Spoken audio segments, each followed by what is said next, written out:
your mouth. Shut for 1 second. Shut for a second. Shut your mouth. Shut your mouth. What did You're you just just coming say? off stupid. Objection. Objection. Objection.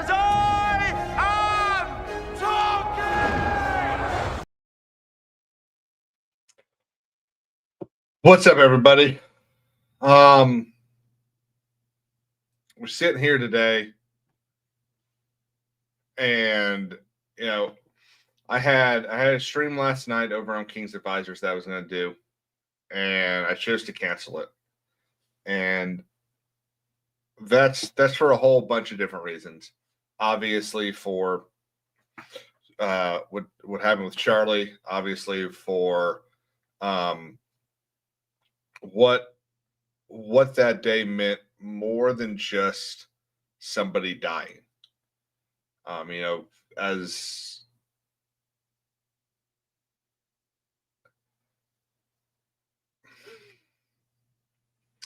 As someone who has dealt with death both in extremely personal life and just growing up, watching the invasion of Iraq on our TVs, watching beheadings and all sorts of crap on the internet, seeing stuff from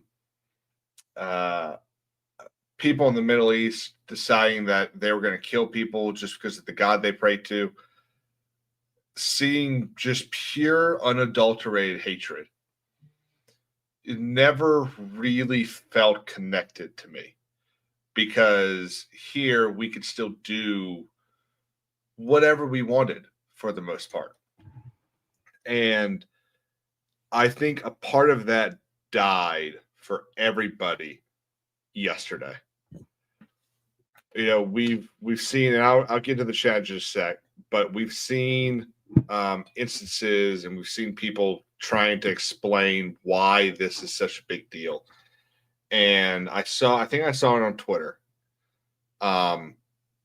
Somebody said that it feels like the First Amendment was shot yesterday. And I think that is a extremely apt description.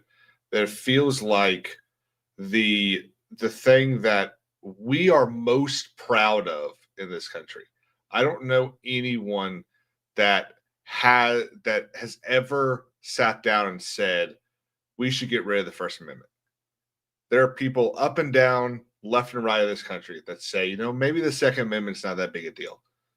But show me one person that genuinely believes the First Amendment, and it's at least says it, that the First Amendment is a bad thing. And it feels like we're at a point in this country, a watershed point, that nothing will ever. We either fix it now or we give up. And if we can't do this for Charlie, if we can't pick up the microphone for him and continue the fight, then any shot we had, I think, is gone.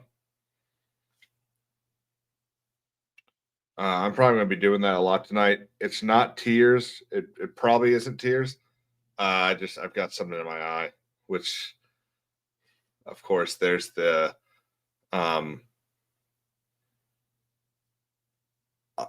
whatever of a lifetime. Mash, what's up, man?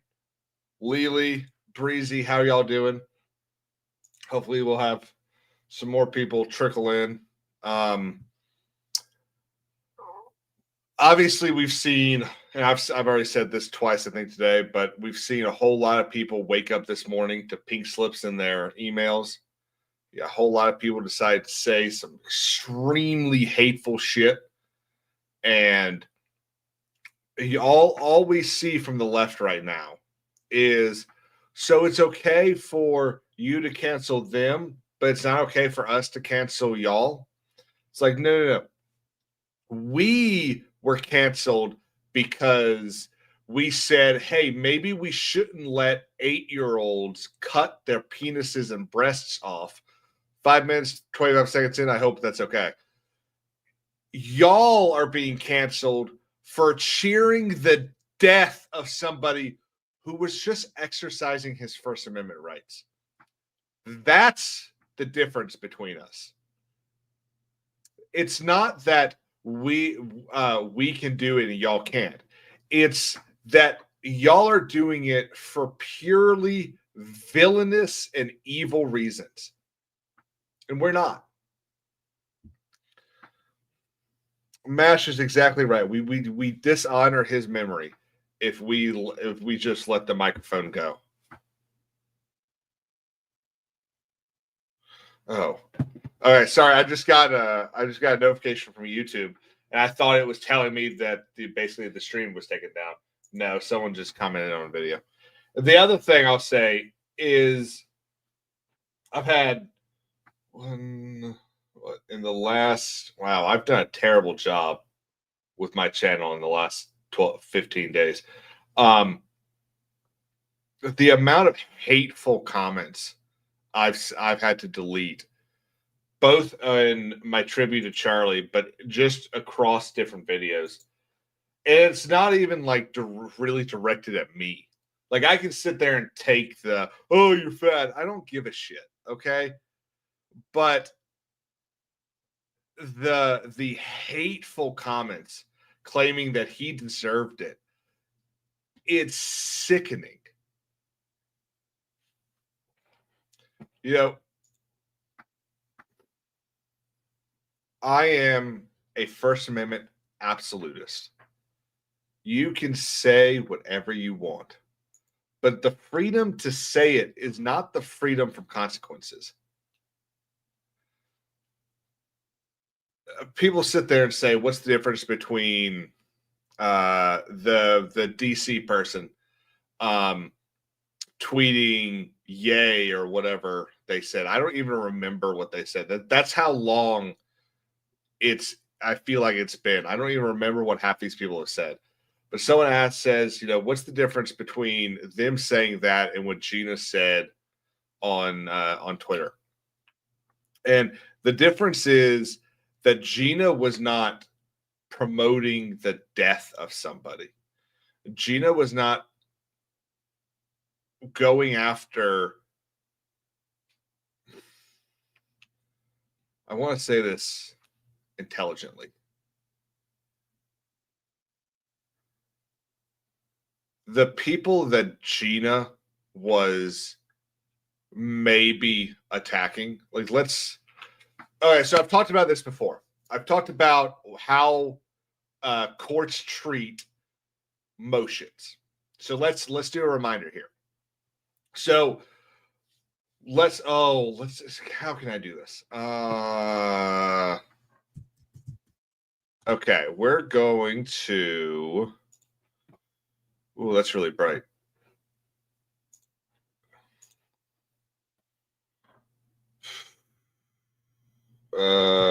John.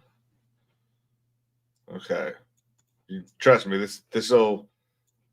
everything will be clear in just a sec. Actually, it's supposed to be a lowercase v.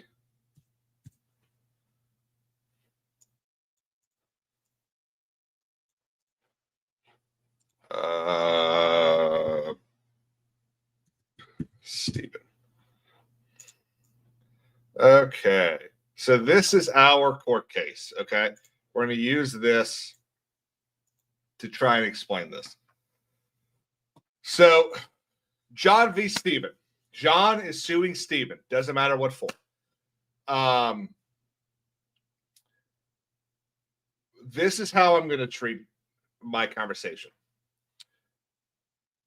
In the matter of John v. Stephen, Stephen has filed a motion for summary judgment.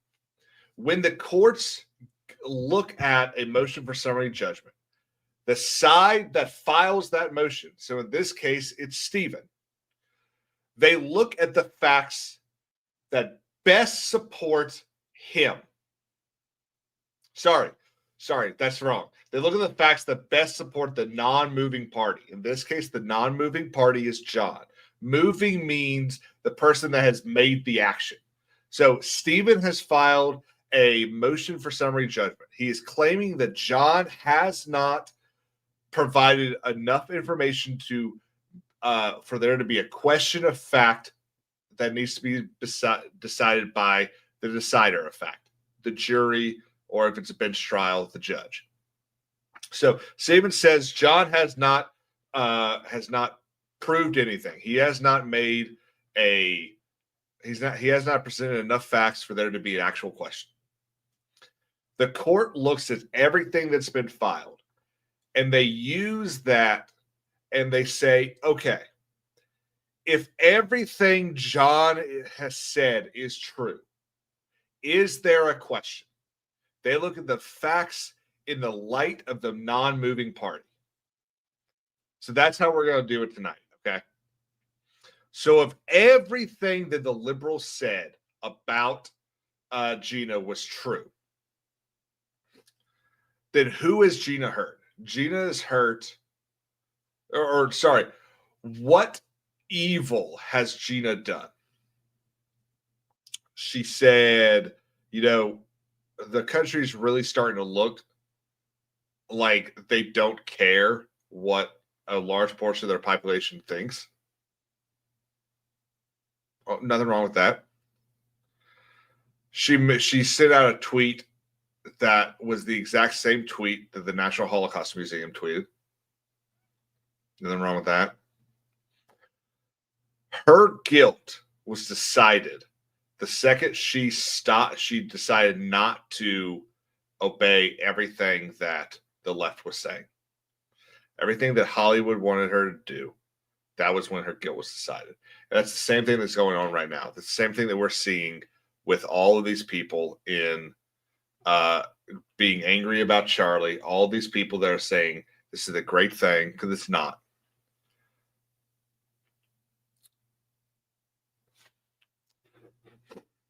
I'm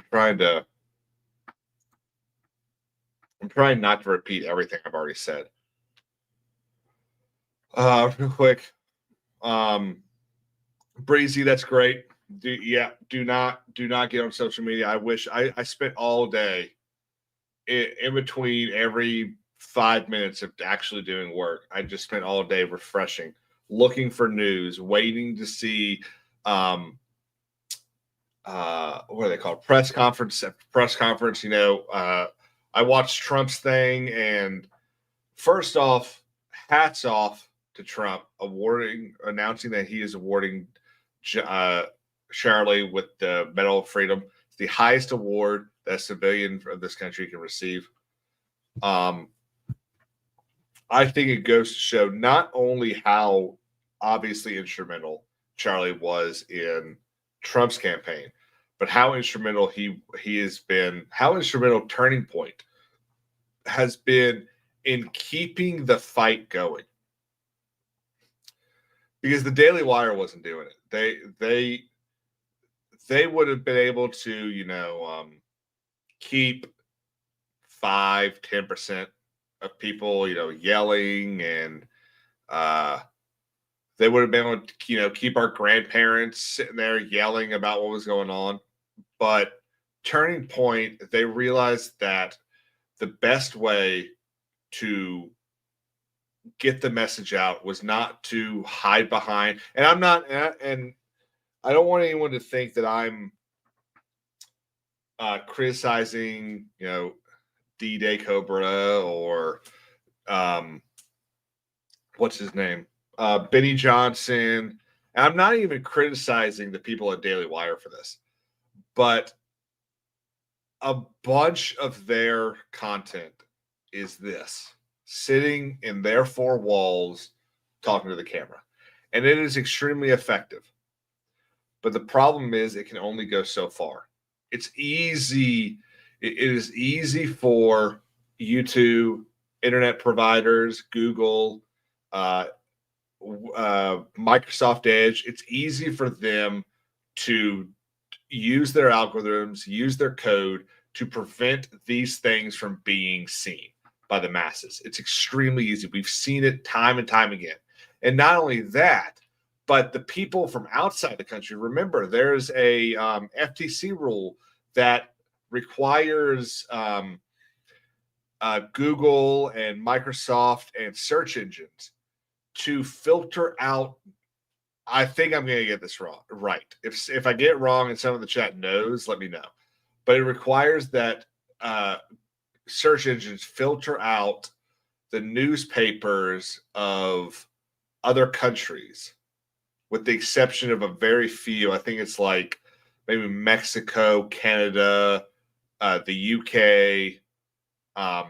They have to filter those results out so that we don't see them. Where was I going with this? Oh, yeah. And so any disagreement, any bias is just evident there already. But Charlie knew that the way to prevent that, the way to get beyond that control that the internet and electricity has in our lives is to go to the people, to go and speak to them, and not to get them in gotcha moments. I mean, his YouTube is full of entertaining, especially since I'm on that side, entertaining gotchas. But that's not what drove him. That's not what probably 95% of his content and conversation was. It was all about trying to educate. It's all about trying to make their lives better. Because it wasn't even him trying to convince everyone I'm right, him being right. It was, you've heard that side. You've heard what your professors have said. You've heard what your teachers and the president have said. Now, what about this opinion? And you see that a lot with who's the old guy that goes and like does street preaching. That guy does that. That young guy that started popping up, he does that. But they've all learned from Charlie. Charlie was the true pioneer of that idea. Because, you know, we've all sat there. Anyone that's walked across college campus knows how annoying the street preacher is. We had one at USC that wasn't that bad because he didn't say anything. He just sat there with a sign and he'd hold his hands out with verses. And if you walked kind of close to him, you know, he'd extend his hand a little bit. But there was no listen to me. There was none of that. But sitting there and having to listen to someone scream at you, that's the annoying part. And that's what Charlie didn't do. You know, he held these events. As soon as he finished talking, everyone was welcome to come up. Now, obviously, he had some rules. You know, I think one of the rules was you had to be a student of that university. Every now and then, people got away with that.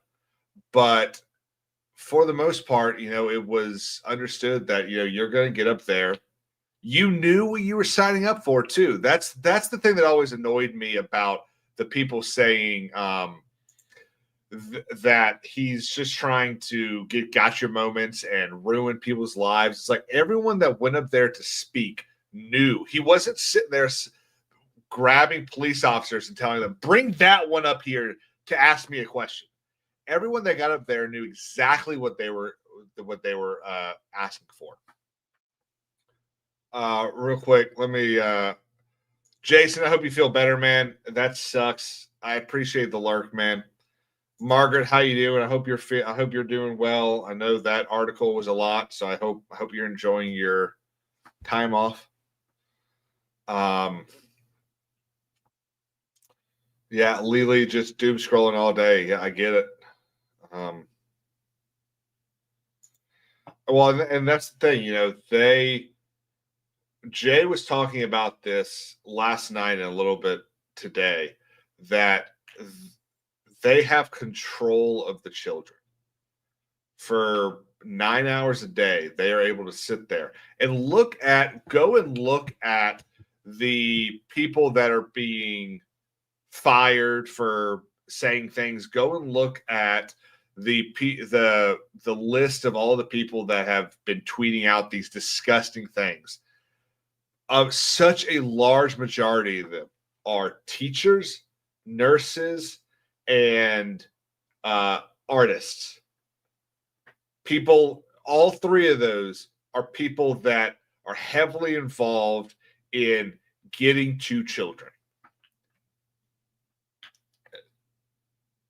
And Charlie was such a big part of getting the conservative message to not only children, but to high schoolers, to college students, to people 60 and above. I look at let's pardon my French. Let's pull up Turning Point USA.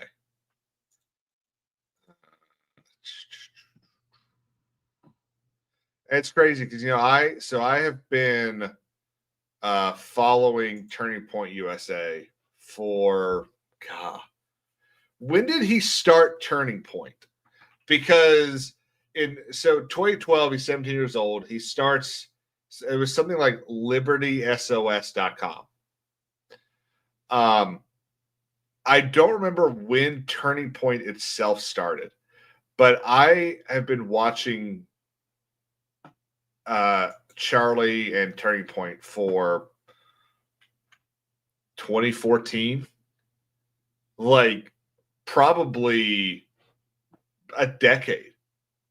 And I've said this before, but after the 2016 election, I really went into like I'm just done with politics vibe. I just couldn't deal with it. I put so much of my energy into knowing everything that was going on. And it genuinely, I won't say genuinely, it kind of killed me. And it wasn't, I don't mean that literally. But hang on, that's the wrong. Well, this is slightly embarrassing. Sorry, I've got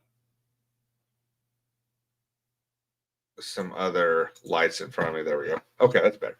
I don't remember what I was saying.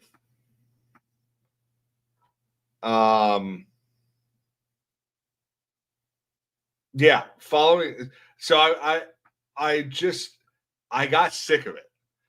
And I was just ready to finish senior year of college, move on, go to law school, and start my professional life. And then probably, I don't know. It was probably election night of 2020. I just remember all the craziness, all the shadiness.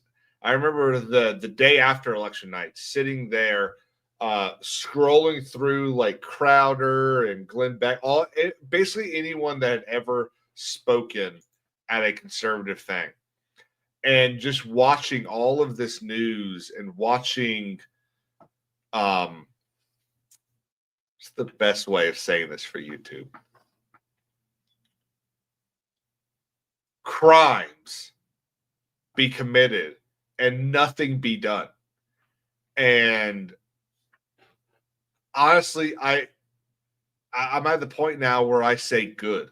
I'm glad it happened, because what happened last year, what happened in November, was they were ready.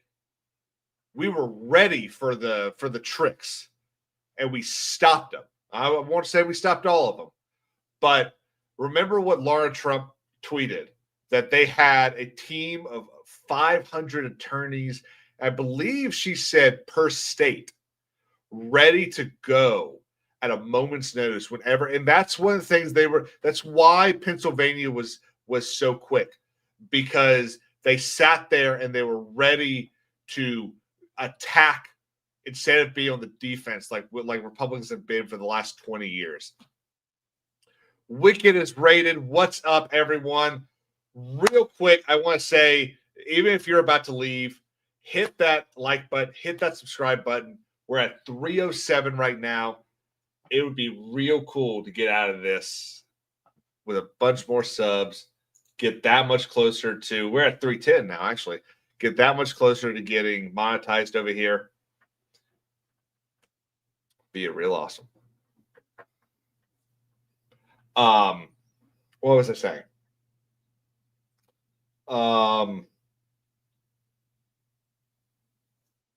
But yeah, this entire thing has become a freedom of speech issue. I said in my video last night that the left and the left media has used the First Amendment as a shield against them. They use it as a shield against the left politicians, and they use it as a sword against every normal American. Look, I mean, you don't even have to look at Bill Maher. Bill Maher sits there and sorry, I just read Mark Reality's message that do you only 50? Oh, thank you very much. Bill Maher has sat there for like the last year and said, y'all are doing the bad thing. Y'all don't know how to win this election anymore. Like, if you think the majority of the country is on the side of mutilation of children, you don't know who you're talking to. Look at that. Schick has super chatted $5 billion. Wow. I think that would make me richer than Donald Trump.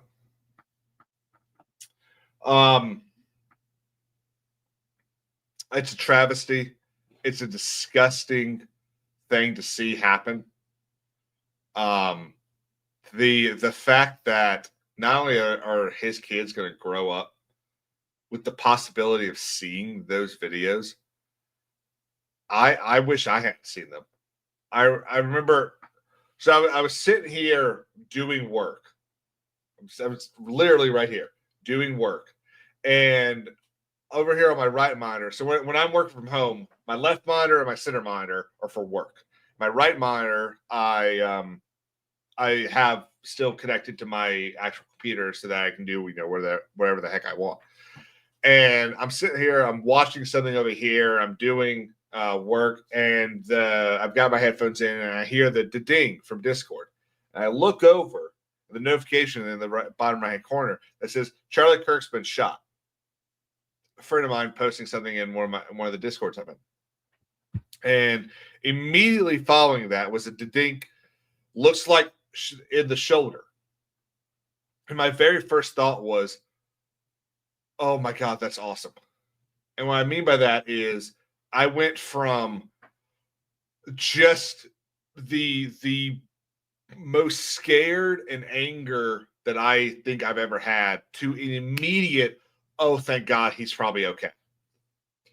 And so I immediately get on Twitter and I start updating, looking for the video because I knew there would be a video because I wanted to know that he's okay, or at least that he looks like he's okay. And then obviously I saw the other videos and my first thought was there's no way. Like, and then of course, I immediately start watching everyone else, and I was sitting there, I was watching D-Day Cobra, and I don't watch a lot of Jeremy for not for any reason. It's just whenever he's live, I'm usually doing something else. And so I'm sitting there watching him, and he's kind of he's refreshing. He's doing the same thing that I'm sure a lot of other people were doing. And then he pulls up the like Glenn Beck thing, and my first thought was, oh, thank God. Oh, he's going to be okay. And obviously, within the next 20 minutes, I'm sure a lot of us were watching the same stream. Within the next 20 minutes, we all find out that that was not the case. And I was just heartbroken. I mean, I just finished talking about sitting there watching Charlie for the last decade. And like I remember when he was doing Tea Party stuff. Like, who remembers the Tea Party? Like, that was crazy. And I mean, there is nobody, at least not that I know, there's nobody that's still around from the Tea Party movement. Charlie Kirk was.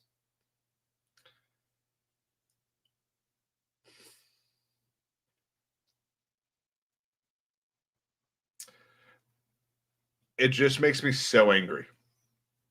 And it's a righteous anger. It makes me so angry because I'll tell you one of the things that made me angry today. I texted a friend of mine and I said, dude, this Charlie thing is killing me. And I pressed send, and my first thought was, ooh, did he like Charlie? Like, this is one of my best friends, will either be my best man or number 2 if I ever get married. And I know almost exactly what he thinks about any sort of political thing. But I just remember thinking, I wonder if he's going to agree with me. Not because I have any thought that he's a bad person, but because that's how divisive everything has become. That you can agree with so much that I agree with or we agree with, but you can't like Trump. And so if you like Trump or you like someone that likes Trump, you're evil. And that's something we've seen across Twitter today and yesterday. So many people that, I mean, how many people have received a text, a tweet, or anything that said, I didn't like him, but how can you not like him? What is wrong about there are two genders? What is wrong about maybe you should get married before you have sex or before you have a baby? Or pro Second Amendment, pro America. What's wrong about that? There shouldn't be a single thing in this country that's divisive, so divisive that not only are people happy when someone gets killed, but that they sit there and say, yeah, the only thing I'm upset about is that he was killed. Like that's what these people are saying when they say I didn't like him, but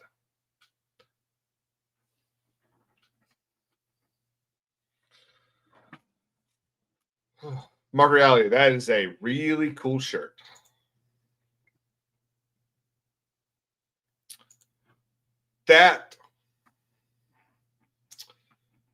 So I said earlier, and I said in my video last night, that the left has used the First Amendment as a shield for them and a sword against us. And that is exactly right. For the last decade, they have sat there and they have called Donald Trump, they have called you, they have called me, they have called anyone that voted for him, whether you were MAGA or not. If you voted for him, if you said, Trump's not that bad, or if you said, even the ones that said, I just don't think I'm going to vote this year. I don't like the candidates. Even them, they called a threat to America. And Wicked was showing this on her stream. Look at all the tweets from Joe Biden, all the tweets from Maxine Waters, all the tweets from let's go through the fucking list. AOC, the Somali woman, Talib from Minnesota, Letitia James, Chuck Schumer. There's so many names. I'm drawing blanks. Shapiro in Pennsylvania. James Clyburn here in South Carolina. Even comments made by Republicans. I think he is going to be president in 3 years, okay? But you cannot deny that J.D. Vance said things 4, 5, 6 years ago, I don't remember when it was, that would have been divisive. Cory Booker, all of these people have said things. Now, in cases like J.D. Vance, obviously that rhetoric is old. It doesn't really matter anymore because it hasn't been renewed. Like it's sort of like if I pull my gun out right now and I fire, if it doesn't hit anyone, I haven't done any damage except to, my property. But if I then go outside and start taking shots, I'm going to do damage. In this analogy, J.D. Vance only took that one shot. He's renewed, whatever, didn't know what he was saying, whatever, yeah. I don't really care anymore. It's been 6 years. But all of these politicians, all of these news people who have sat there and continued to denigrate every single person here, every single person in any one of the streams we're all in, any single elected Republican, anyone that would put an R next to their name. Or, like I said, sits there and goes, I'm not really feeling these candidates. I'm going to sit this one out. It is their fault. And while they may not be able to be held culpable in a criminal court, I hope Charlie Kirk's widow creates the biggest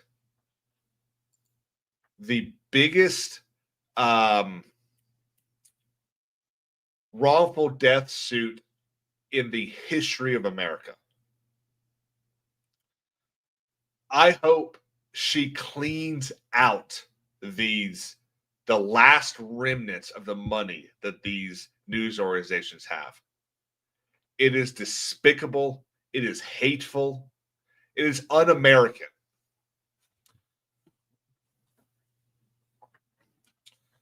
There is a hang on.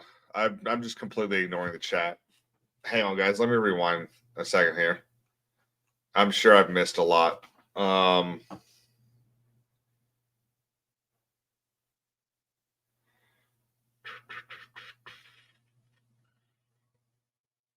Wicked, thank you so much. I really appreciate it. Thank you for having me on tonight. We're going to have an awesome stream for you to celebrate 10K. That is an incredible achievement. When I hit 1,000 over on King's Advisors, I think it was X-Wing and I on there. Jay might have been on towards the end, but I think it was X-Wing and I. We hit it. And one of the things that X-Wing said was when he was looking through everything, less than 1% of the channels on YouTube hit 1,000 subscribers. I can't imagine how much smaller that number is for 10K. Like, that is a huge accomplishment. And honestly, I'm shocked there isn't what's called a play button for 10,000, because that's just incredible. Let's see. I will say, Mark, this was pretty fucking funny. I gave it a hearty chuckle. You are Cajun. You are always allowed to yell at me.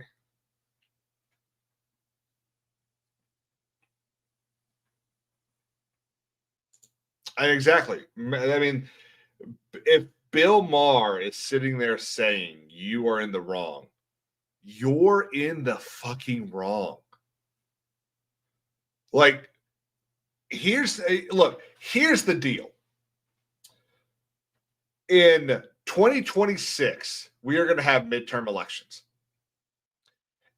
And as big as an election as last November was, this is going to be the deciding factor in American politics. If we show up and we vote, there are history.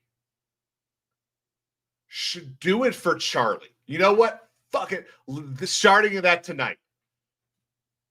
Do it for Charlie. That's the message of the 2026 midterms.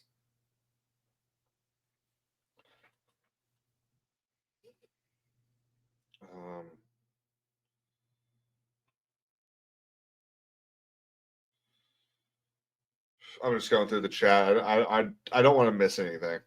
Yeah, match. Yeah, haven't heard about it in ages. That's what it was. That's what it was. Thank you, Hokies. Mike Rose said it. It's like they put the Constitution on the wall and they shot the First Amendment. I'm the 80th person to say this. That all of y'all have heard. We've all heard other people say it already. But he was just a guy having conversations. When we start allowing people who just want to talk, I mean, as annoying as I can't really even think of any of the news people.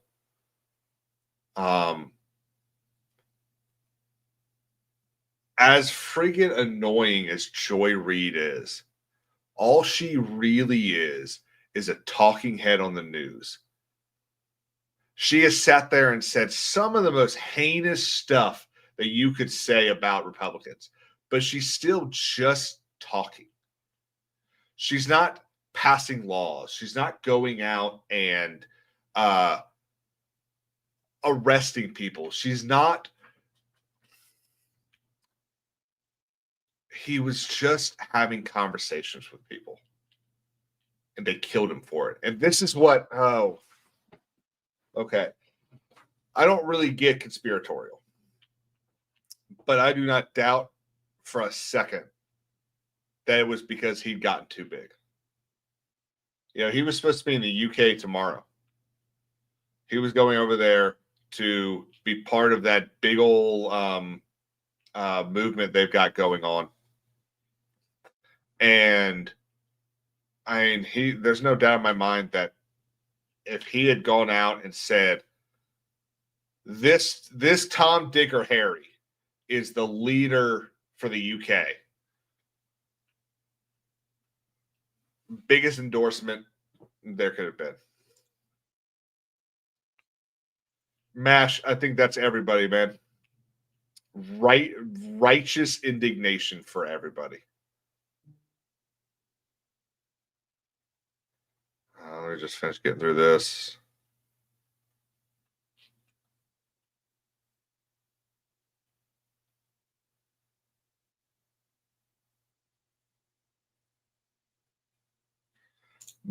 Margaret is 100% correct. We cannot go idly into the night, to quote Independence Day. We cannot sit there and say, you know what? This is really bad, but no more buts. The first thing you need to do is vote. I don't care if it's a city council runoff. Go vote. If you lose, that's fine. If your guy loses, fine. But you need to go out and vote. It is the most important thing. I remember sitting there on USC's campus, getting involved, and it was just in university elections and yelling at people. It is your civic duty to vote. It is your civic duty to vote. It is as important. Well, this is a little silly, but it is as important to vote in the 5th grade student body election as it is to vote in the presidential election. Go and vote. Because the problem is, if you do not, and we're seeing this today, we saw this in 2013 or 10 when Oglethorpe passed or was decided by the Supreme Court. We're seeing it every day today. If you have city officials, town officials, state officials that do not that have a disdain for what you believe, they will do everything they can to derail the goal of that. They will do and they do. Look at the Supreme Court decides Oglethorpe in 2010. That was the one that overturned Prop 8 in California and made gay marriage legal in the United States. The Supreme Court decides, and there were 2 clerks, county clerks, that held out, said this is a violation of the First Amendment. There was I think her name was Davis in Kentucky, and the lady in Alabama. Now, the one in Alabama got a bunch of press because there were actually government officials in Alabama that tried to support her. But there should have been a bigger push across the board in states to say, no, this is not a state issue, or this is not a federal issue. This is the state issue. And then that's why this case that is pending before the Supreme Court. Well, actually, I don't know if it's still pending. Hang on. What was the name of it? I did a video about it.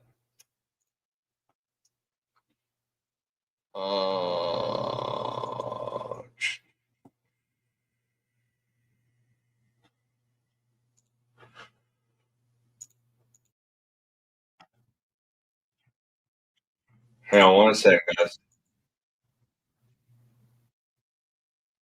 Kim Davis. That's her name.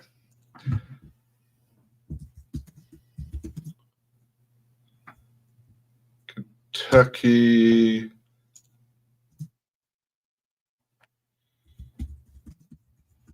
See where this is. If they've made a decision. Shit, this is April? No, this is August.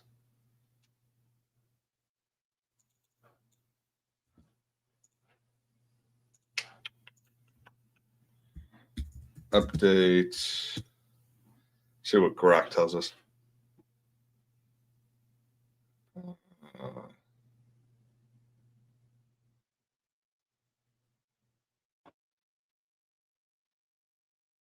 Davis filed a petition for a certiorari for the U.S. Supreme Court. Okay, as of September 11th, 25, the Supreme Court has not yet decided whether to grant certiorari. Okay, so there's probably going to be a decision the next month.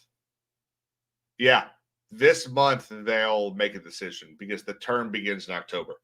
So if you don't remember, well, I mean, I basically just went over it. You had these two clerks, and she was actually sued. Kim Davis in Kentucky. She was actually sued, and a district judge said, you're guilty, or jury, I think it was, said you're guilty. You owe $100,000 and $260,000 in attorney's fees and costs. Wow, that's a lot of money. So obviously, just try to get out of that. But if you do not go out and vote in your local elections, your coroner, because don't forget, coroners are the only ones allowed to arrest the sheriff of a county. I don't know why, but that's the way it works. If you do not get actually involved,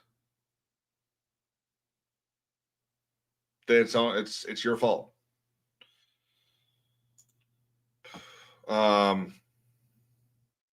Jody, absolutely. When that MSNBC guy, well, there were two. There was the one that was speaking to the lady that was like, well, we don't know if this is just one, like a Trump supporter that was just firing off a shot in celebration. First off, this was Utah, not Baghdad.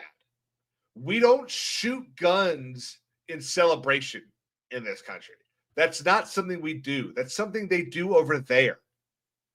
Like, that is the dumbest piece of shit I've ever heard. Yes, he is, Mash. X-Wing is a real cool dude.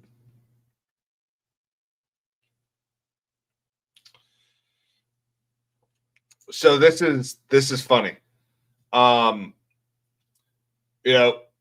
left coined the term woke and awake.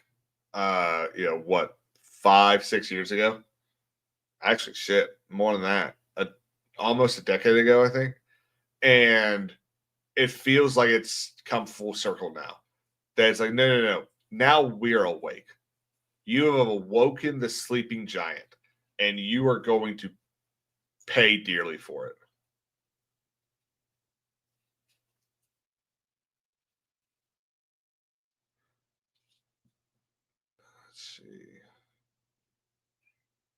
Just getting through the rest of the chat.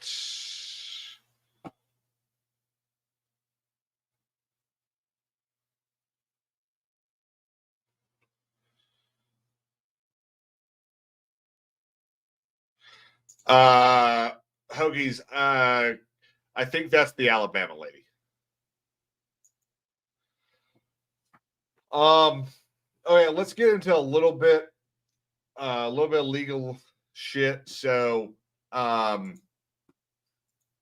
someone asked me the other day, actually, shit, it was yesterday. So remember the Utah governor got up there and said, and don't forget, Utah still has the death penalty. And someone asked me what that meant. I guess they didn't know that some states have and some states don't. So I'm gonna be generalized here because I'm definitely gonna get some of this information wrong. But in the 60s, there was a Supreme Court case in, let's say, 1968 that made the death penalty illegal. And the reason it made it illegal was because the Supreme Court found that the way it was being applied was against our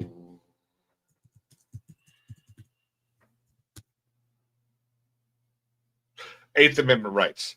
Excessive bail, fines, and cruel and unusual punishment. They found that it was a violation of the cruel and unusual punishment language.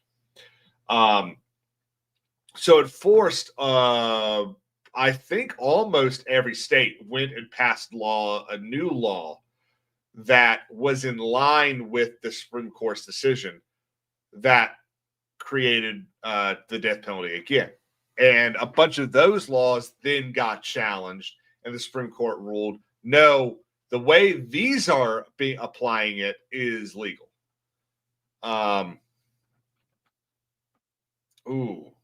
Mark, have a great night. Sleep well, buddy. I appreciate you being here. Utah is one of the states that reapplied the death penalty, and they still have it. They are also one of, I believe, 2 states that still have the firing squad. South Carolina is the other. We actually recently brought the firing squad back. And I think they should put it on TV. I don't know what y'all think. Y'all think they should do a public execution?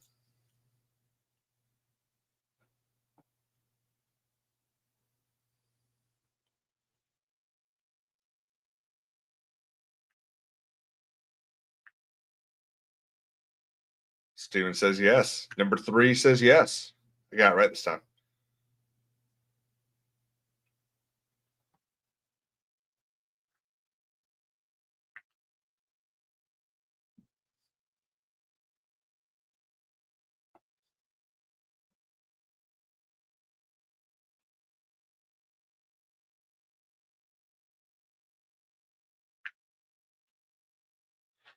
Look at this. Okay, does anyone know who Keith Edwards is? Is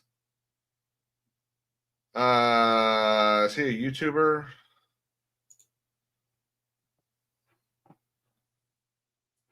Democratic strategist and America's sweetheart is what his link tree says. So this is something he said yesterday at 7:44. Hope I'm doing this right. Liberals are trying to lower the temperature, and conservatives seem intent on making sure more people die. No. We are sick and tired of... You know what? Let's go with this. I am fucking sick and tired of thoughts and prayers. Okay? I am as angry about thoughts and prayers as the left is. But here's the thing. Here's what's different. I'm angry for a different reason.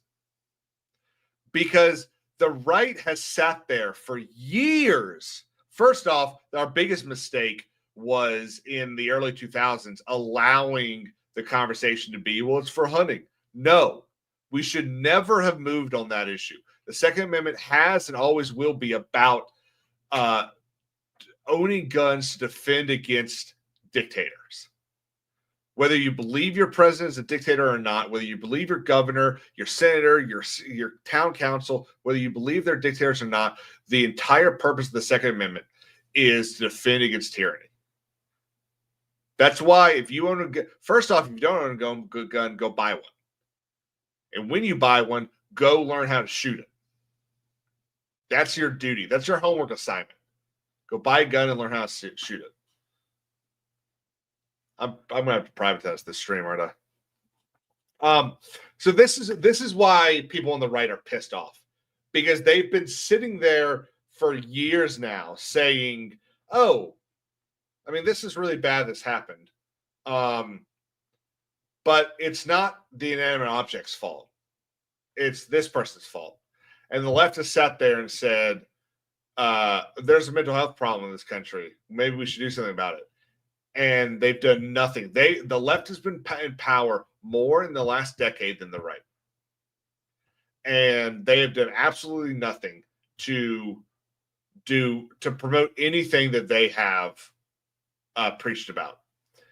And you've got all of these people that sit here and say these things, that blame us for the rhetoric, blame the right for hate speech, and they continually say this stuff over. I bet you this is the great example. So these are all comments. I hope they do Joe Rogan next. Nice. Can we do Ben Shapiro, J.K. Rowling? Wow, there's only two. Matt Walsh. I was gonna say there's only two people that they must hate. Trump. And here's the thing I really like. They're not censoring their names. This is Blue Sky. Look, how evil must you be if your social group calls for the destruction and demonizing of people? You're fucked up.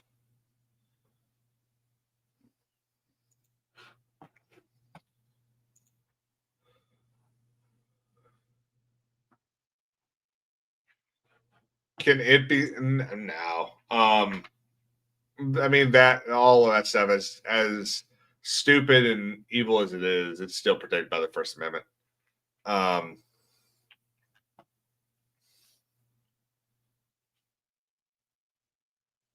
Well, and that's what red flag laws are. Look, in a vacuum, a red flag law is a good idea. If I'm sitting here and I went through this, okay, so I'm gonna get a little personal here. My brother has had very hard days in his life. And there has been actual genuine concern between me and the rest of my family that he was Minecraftable. And he went and bought a gun last year. I went with him. And it was not something I did lightly. I was genuinely concerned. Not because it had been any time recently, not because he had made a joke a month earlier. I mean, it had been quite a while since any sort of episode. But that's something that's always in the back of my head there. Every now and then I'll get a call from my brother at like 4 a.m. And that's partly because he just works, or that's mostly because he works stupid hours. I used to work stupid hours. A lot of y'all know, I used to be on at like freaking 3 a.m. doing dumb shit. But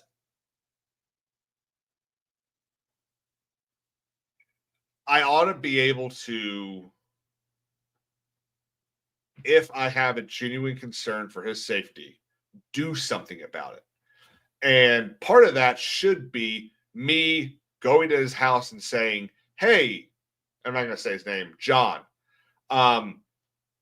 you said this last week, and I'm a little concerned. I would like you to give me your gun. I'll give it back, but I'm concerned." And he's a smart person. He would most likely say, "Okay, I understand you being concerned. Here you go." But that's not. But those aren't the only cases of red flag laws.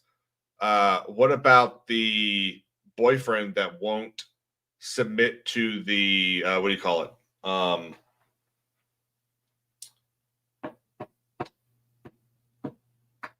What's it called?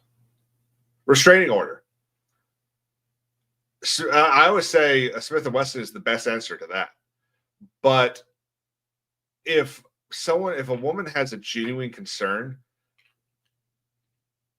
there's something that should be done. But this is, of course, where do you draw that line? And I'm sure a bunch of y'all are now sitting there going, oh my God, Caleb wants gun laws. No, I don't. I don't know we should be driving around in tanks, but no, I don't. I think that I ought to be able to go to any dealer, any gun dealer, and buy whatever gun I want. But then you sit there and you see things like this happen. And in the back of your mind, you go, there before the grace of God go I. And obviously the best argument against this is, what about APCs? Yes, well, I mean, just buy a fucking minivan. You see countries that have enacted gun laws and they still have terrible mass stabbings. They have a whole bunch of mass killings, but they want to sit there and say that our guns are the problem. And at the end of the day, they're not the problem. There's a mental health problem in this country. And it is the biggest thing that and if I'm wrong about this, let me know. But I'm pretty sure I'm right about this, is the biggest thing that I blame Reagan for. Because Reagan was the one that signed the bill that I believe ended federal funding for insane asylums. And a lot of these asylums that existed were, and I think, I'm pretty sure there's still a couple out there. But a lot of these insane asylums that existed that would have housed these people no longer exist. And I don't know. I wish I had all the answers. I really do. And that's one of the things that concerns me about the future of Turning Point, the future of conversations on campuses. Ben Shapiro put something out today that said there's been a lot of talk that I've canceled my college stuff. I haven't. We'll be on colleges throughout the year, having conversations, doing debates. The problem is that whenever Ben Shapiro goes out, he does not do what Charlie did. And honestly, the one of them that I think is the best at doing it is Michael Knowles. I think he's the best one they've got at going out and actually having these conversations with students. But every single time Ben does it, it just feels like it's for a gotcha. It doesn't feel as authentic as Charlie was. And that's going to be a huge loss. We have any more news about this Annapolis guy?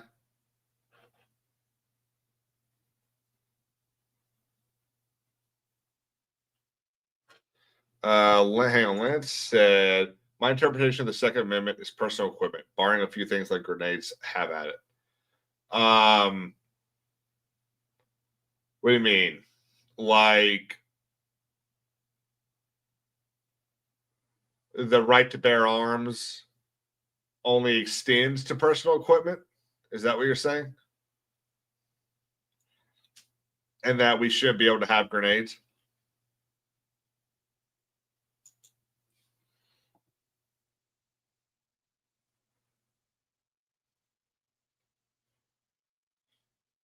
Sean, I do agree. Now, look, I'm gonna be honest. I would put the line at motors. If it needs gasoline, no. That's where I would draw the line. Okay. I think most of us can agree that driving tanks down Main Street, right? I mean, look, I'd love to have a fucking M2 Abram. That'd be awesome.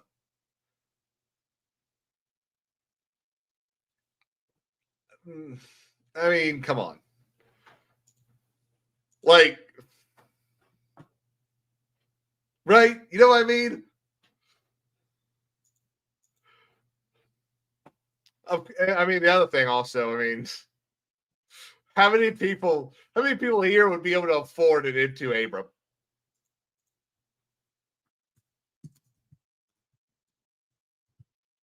Let's see. Cost. Anyone got $24 million to slide around? Oh, sorry. No. 10.6. Domestic. 10.6 million. Not as expensive as I thought. Or you could buy an old one for 4.3.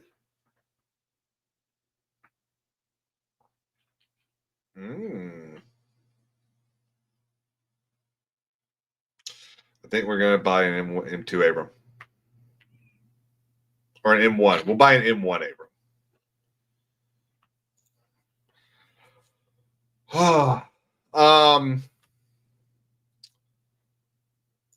I had another thing that I wanted to talk about.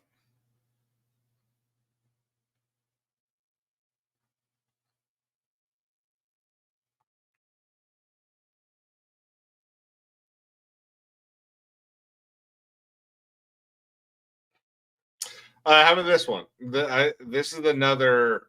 I don't know if strawman is the right phrase. Protect Kamala Harris. Republicans refuse to keep flags half staff for President Carter, a decorated World War II veteran, on Donald Trump's inauguration day, but are doing so immediately for Charlie Kirk. How selective patriotism can be. Okay, well, Carter died. Jimmy Carter died on December 29th. The flag had been at half-mast for 22 days. And his time in the Army,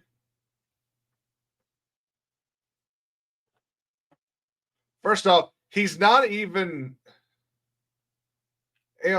how is he a World War II veteran if his years of service are 1946 to 53?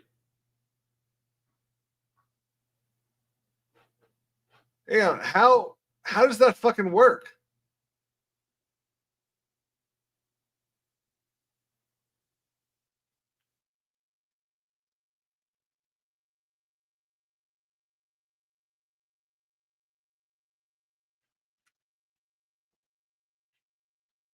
Oh, Sean, they count the occupation of Japan. Okay. Okay. So, again, though, so what? Okay, so the American Campaign Medal, the World War II Victory Medal, the China Service Medal, the National Defense Medal. These were all medals received by anyone that was just there.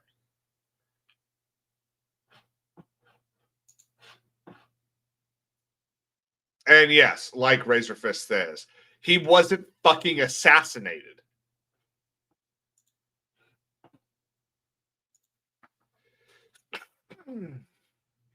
Oh, sorry, I'm allergic to bullshit.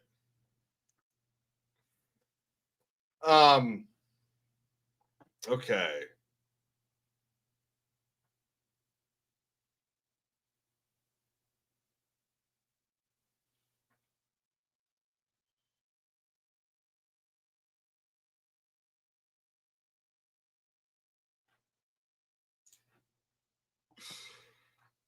Let's see.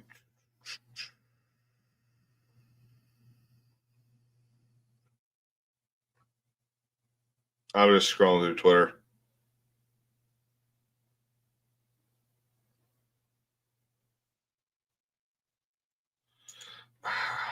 Hang on. Okay, so this is thanks, Lily. This is an example of, I don't know if overreaction is the correct phrase. Representative Clay Higgins. I'm going to use congressional authority and every influence with big tech platforms to mandate immediate ban for life of every post or commenter that belittled the assassination of Charlie Kirk. If they ran their mouths with their smart-ass hatred celebrating the heinous murder of that beautiful young man who dedicated his whole life to delivering respectful conservative truth into the heart of liberal enclave. I don't know if this is supposed to be a joke, but I'm sorry, no. As disgusting it is to see anyone say good about this. This is the exact opposite of what Charlie Kirk would have wanted. This is wrong. This is authoritarianism. You cannot sit there and say that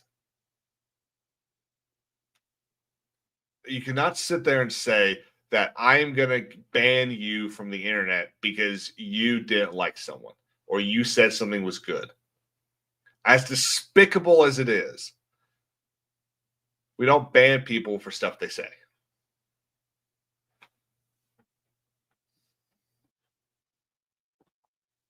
Yeah, I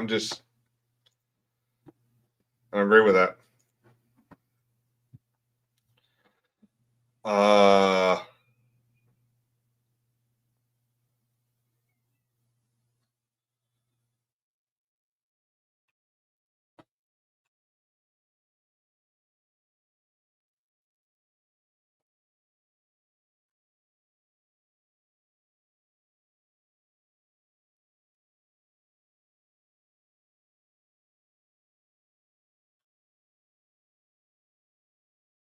That's exactly right, Stephen. So this is why I think one of the things that newspapers need to bring back, especially like local newspapers need to bring back, is these are the crimes that were committed last night section.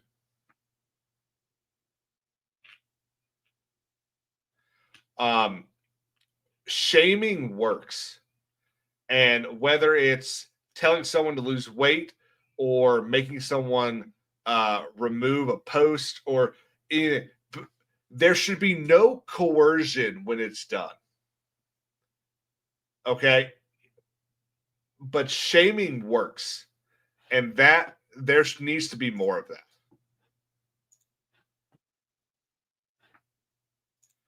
So, Jonathan, you are 100% correct. Just to be a devil's advocate, the Biden admin set this precedent when they banned people for questioning his election in the COVID regime. You are 100% correct. They did that. We have to be better than that. We can fight righteously and with the indignation that we all have right now without stooping to that level.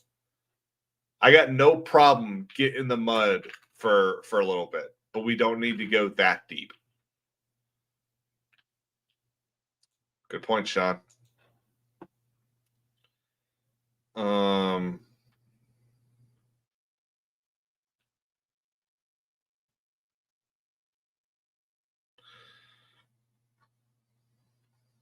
that was weird.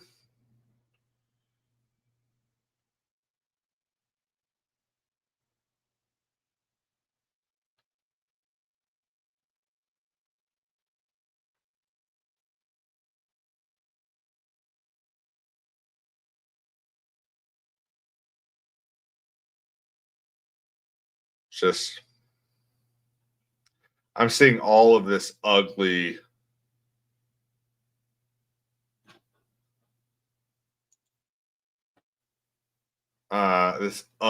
shit in on Twitter. And I mean, honestly, I do kind of wish I would just completely stay off of Twitter sometimes.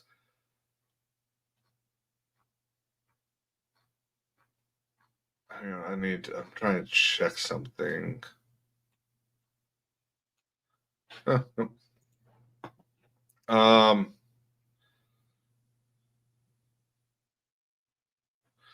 No, Jonathan, not even, dude. No, I don't even think that's devil's advocate. That's 100% correct.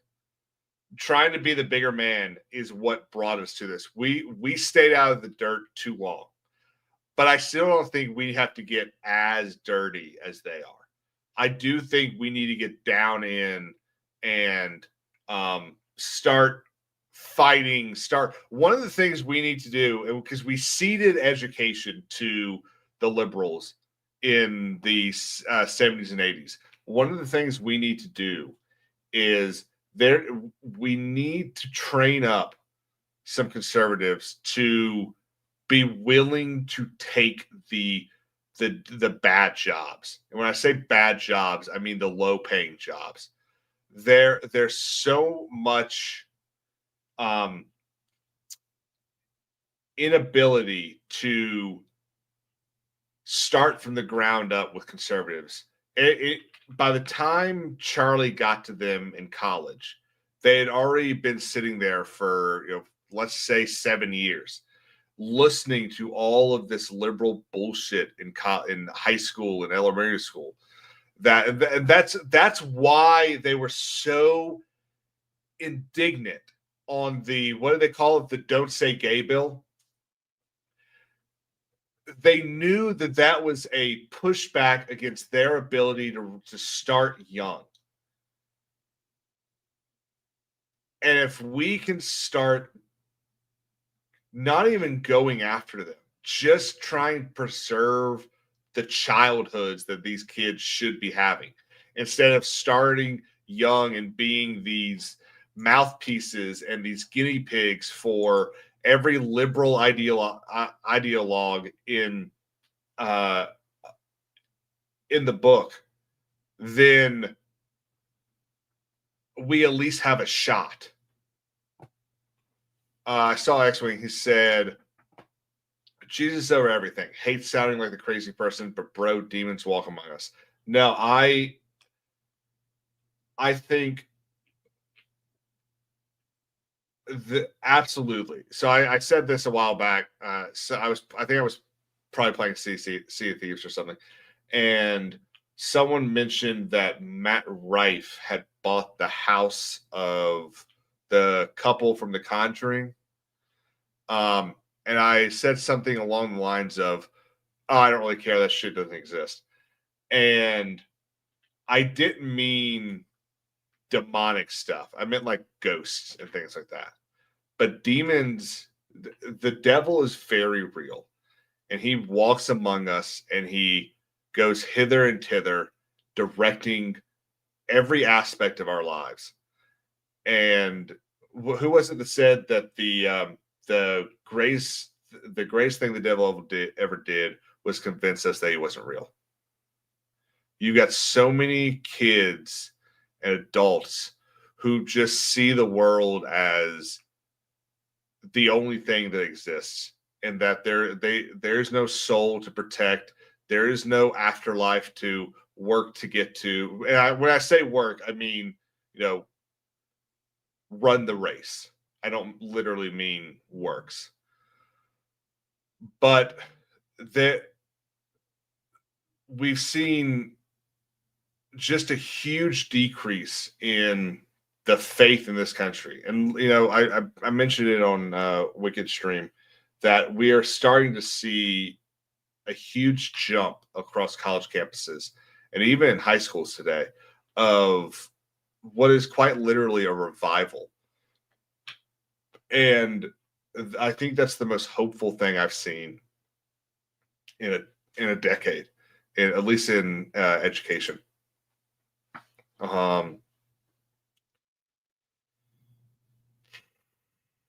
So X-Wing say, Beardo put it well today. There's absolutely escalation here. What that looks like yet, I don't know. Absolutely. So Anyone ever see The Great Debaters? It was a movie with Denzel Washington, and it was about I don't even remember the name of the school, but Wesley College or something like that. It was a historical black university or college that had a debate team that ended up being the first black debate team to beat Harvard College or Harvard. I think they were a university by then in a debate. And in that debate, they talk about civil disobedience. The debate is whether or not civil disobedience is a good thing or a bad thing. And the kid that ends up giving the closing argument he talks about civil disobedience being a moral lesson in the fight for something. And he brings up Mahatma Gandhi, who used civil disobedience to fight against the British. And then he brings up General Dyer. General Dyer was a British officer in 1920 India. That sounds about right. Just after World War II, I believe, or World War I. That basically locked 200 Indian civilians in a walled encampment and had his soldiers shoot into the crowd for 5 minutes, killing like 100 of them. And Dyer had said that he taught them a moral lesson. And he concludes saying, your definition of civil disobedience or your definition of moral, Gandhi or Dyer? I think we're going to find out a lot of people's definition of the line very soon, because that line has moved. It was before this, and even before Trump. Before Trump, it was here. You know what? We're going to be the bigger men. We're going to let our ideas speak. We're not going to there's no violence. And then Trump got shot. And it was like, you know what? That line has moved. Charlie being assassinated has pushed that line so far, we don't know where it is yet. And it's going to be really scary to see where that line ends up being. I started carrying this morning. I have before. I don't normally do it. I work in a relatively safe area.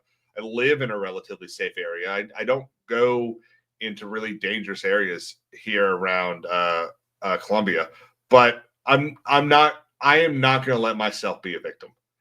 And I've got a concealed carry weapon. I don't have to get a permit here in South Carolina. We have constitutional carry now. I've got a Smith & Wesson shield. That is a concealed carry weapon. That's not what I'm carrying. I'm walking around with my fucking M9. You think you're gonna survive it? Nah, I got 18 shots there. Probably shouldn't have said that. This stream's definitely going down. Capable gentleman, what's up, man? Said I still can't wrap my head around this. I've been on an emotional roller coaster and it's not slowing down. But dude, that is the same for I think so many people. I was talking about this earlier. I have been sitting there. I spent most of today just scrolling through Twitter, update, and hoping for some. Honestly, I keep hoping that we get some news that, hey, this was a undercover thing by the FBI to pull this person out. We got him. Charlie's still alive. There's part of me that keeps hoping that this is all just some ploy to get somebody. But obviously, in like the back of my head and the front of my head, I know that's not the truth. I know that we've lost a great American, that everything is different now. And I remember, it was just like when the first people were announcing that he passed yesterday, just sitting there going, well, this person hasn't said it yet. Like, this is just some random Twitter account. Maybe it's not true. And obviously, and yeah, Lily, so what they did was they took down the episode because they were streaming. Yes, Sean, Wiley College. Absolutely. It was okay. They took down the episode from the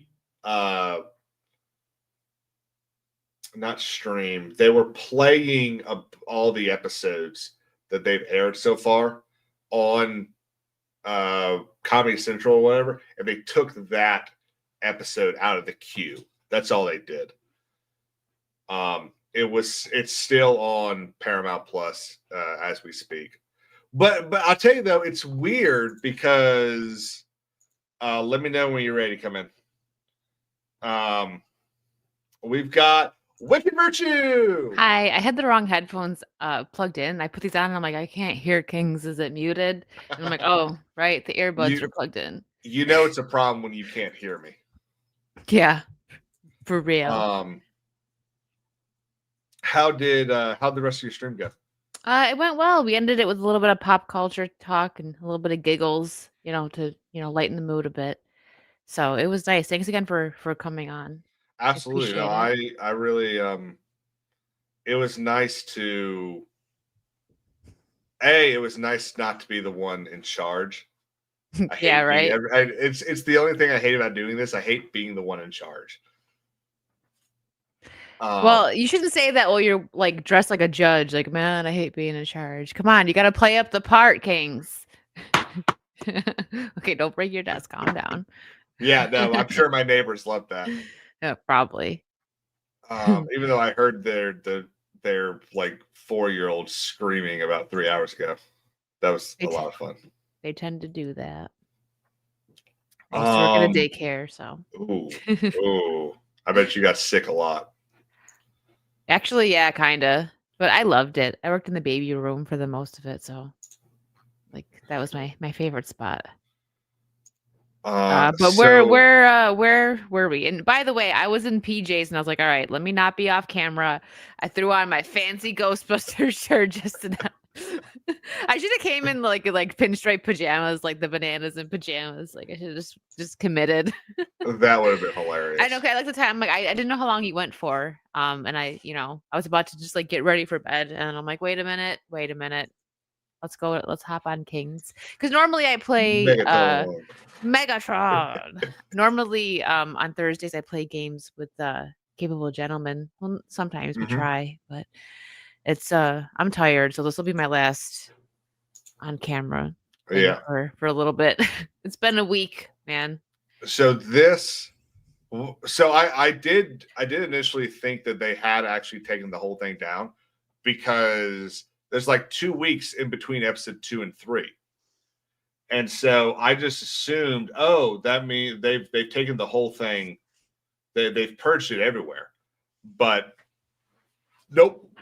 They just took it off because this is the episode of Comedy Central. Yeah. And they it's just not took it off so that stream. So my take on this, I think they actually are trying to be respectful. Like I've seen some people like censoring comedy. He actually liked it, but just given the graphicness of the way he was, the way that he was assassinated, I think that they are literally just trying to pay respect. They're not trying to censor anything. They're like, they know that he took it well because he did take it very well. I don't think they are trying to be disrespectful at all or any kind of censoring by taking it off. Well, yeah, it feels a lot different from when who was it? I think it was either Netflix or Amazon deleted that episode of Community after I remember hearing that. Yeah, the George Floyd stuff. So there's that episode where Kim Jong paints himself in all black because he's playing as a dark elf, and it's the first D&D episode, and it's genuinely probably one of the best episodes in the entire show. and they deleted it because they're like, "Oh, it's so bad that he's doing blackface." It's like, first off, that's not what was happening in that episode, and this feels different from that. It doesn't feel like censorship. It feels more like you said, we realize that this could have either played a role or go to prevent stuff from calming down. So we're going to pull it. And again, they didn't pull it from the website. They just pulled it from the stream of all of the episodes that have come out so far the day after he was murdered. So, I mean, it's kind of a reasonable thing to do, in my opinion. Yeah, no, I think so too. I think I don't see it as anything malicious. I think it's literally just out of respect. And Steven, I think you're thinking of Friends. There's an episode of Friends that I think they cut the episode because it involved Chandler screaming bomb in an airport. And it was supposed to air like 3 days after 9/11. Yeah. Yeah. Oh, yeah. There was quite a few, movies and shows that had something like that, like Spider-Man, for instance. Lilo and Stitch. They changed the entire end of the movie because it was supposed to be a 747 flying through Honolulu or whatever town they're in. And they changed it to the alien spaceship going through the jungle because they didn't want anyone to compare it to 9/11 because it came out in December of 2001, I think. Yeah, and in the Spider-Man, the scene there, I don't remember exactly what it was. I was like, again, very young at the time, and it was like a year after it happened that the first Spider-Man movie came out. There was a scene with the Twin Towers. I don't know if the final battle was there or there was just something that they had to reshoot. Yeah. Someone in the chat might know. I should know this, Spider-Man expert here, but I can't remember. The one I really love is the movie Miracle, about the Miracle on Ice, the 1980 Olympic hockey team. When they defeated the Soviets, they were doing they're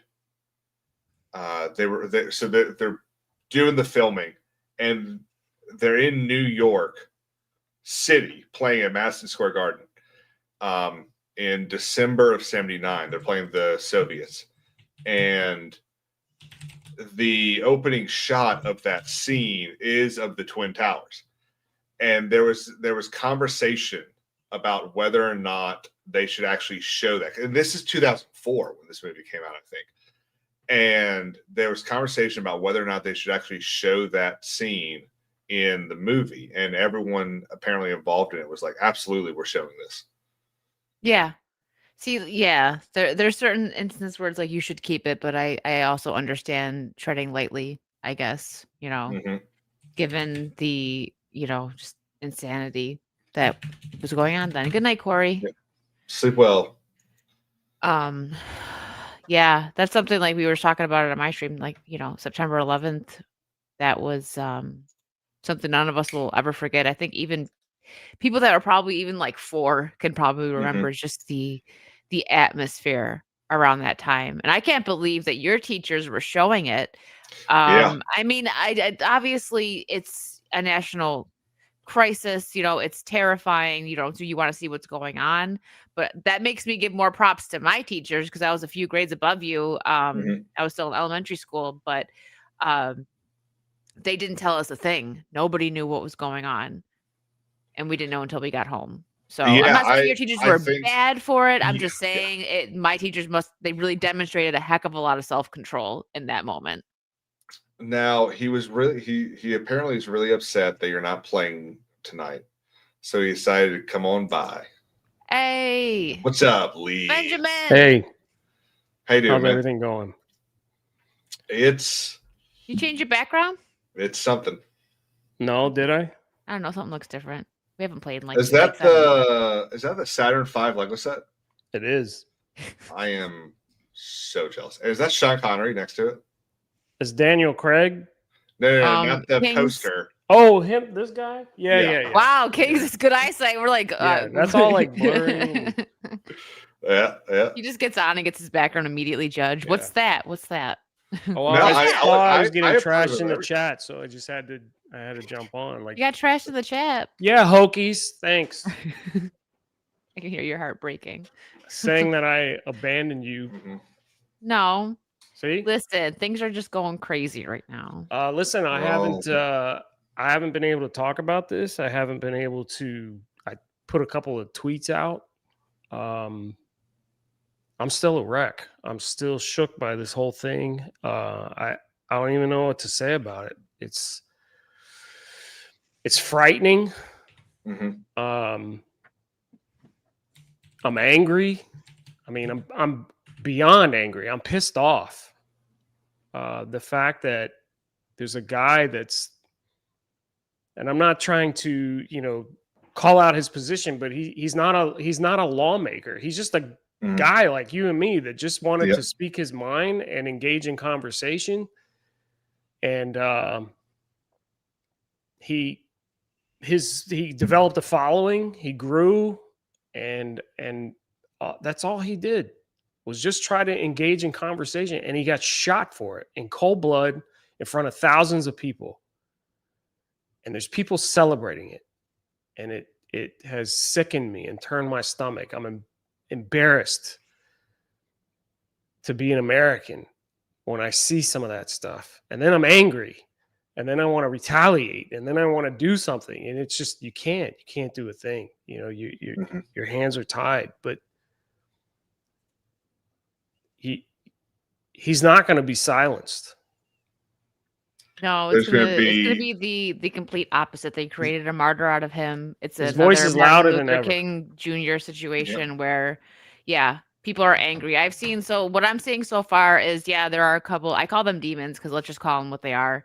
Absolutely. Celebrating the death of someone just because your opinion differed. He wasn't even a bad. He was actually a wonderful man. He was a Christian, and the fact that he had these demons in his face yelling at him to try and prove their point because they couldn't prove it. So, when he hit them with the logic and reason, they just yelled because that's all they can do. He sat there and took it. He was classy. He let them finish what they had to say, even though it was nonsense. One of the classiest debaters that we will probably have ever Mhm. in American history. And And he was still before, young too. and even before that, though, there's videos of him, interacting with people, and him getting attacked in a much lighter way. Obviously, like there's a video of him going back and forth with the lady, and she just came up and smacked the hat off his head. I remember Yep. that. And the security jumped in, and he was like, let her have her emotions. It's like, why should anybody stand for that kind of treatment just because they're saying how they feel and talking about what they believe in? It just doesn't, I cannot wrap my head around this at all. Because you're And not. how have we gotten to this place as a society? It's embarrassing.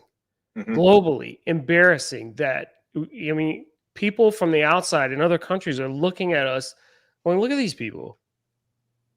You can't say anything. They talk like they're a free nation, but you can't say what you want to say without a risk. Absolutely. Yeah. I'm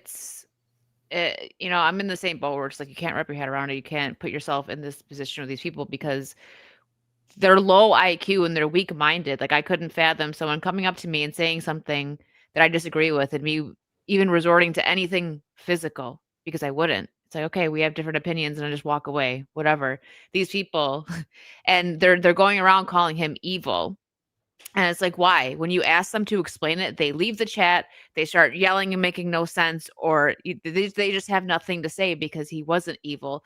They're evil. You're celebrating the death of someone. You shouldn't celebrate death of anybody. I wouldn't wish that on my worst enemy. Right. And he literally just disagrees with their opinions. And so, like, they're celebrating death. And that's just horrible. It's disgusting. And it's The- the one thing that I'm grateful for is that our voices, people like us that are upset and sad, are louder. There's more of us than there are of those people that are celebrating. I'm certain there's going to be some good that comes out of this, but right now I'm not feeling any of it. Yeah. Well, no, I'm it's not so fresh. feeling It's awful any right of now. it. The man was a husband, a father, and there's, you know, my heart is with them right now. There's nothing good. I guarantee his wife is probably saying, I wish he didn't speak at this college Mm-hmm. because I'd still have my husband. And the thing that is almost a sick joke is Provo, the city where this happened, is one of the most conservative cities in this country. Now it's 4.5 minutes south of Salt Lake, which is not. But for it to happen there, think about all the other places he's gone.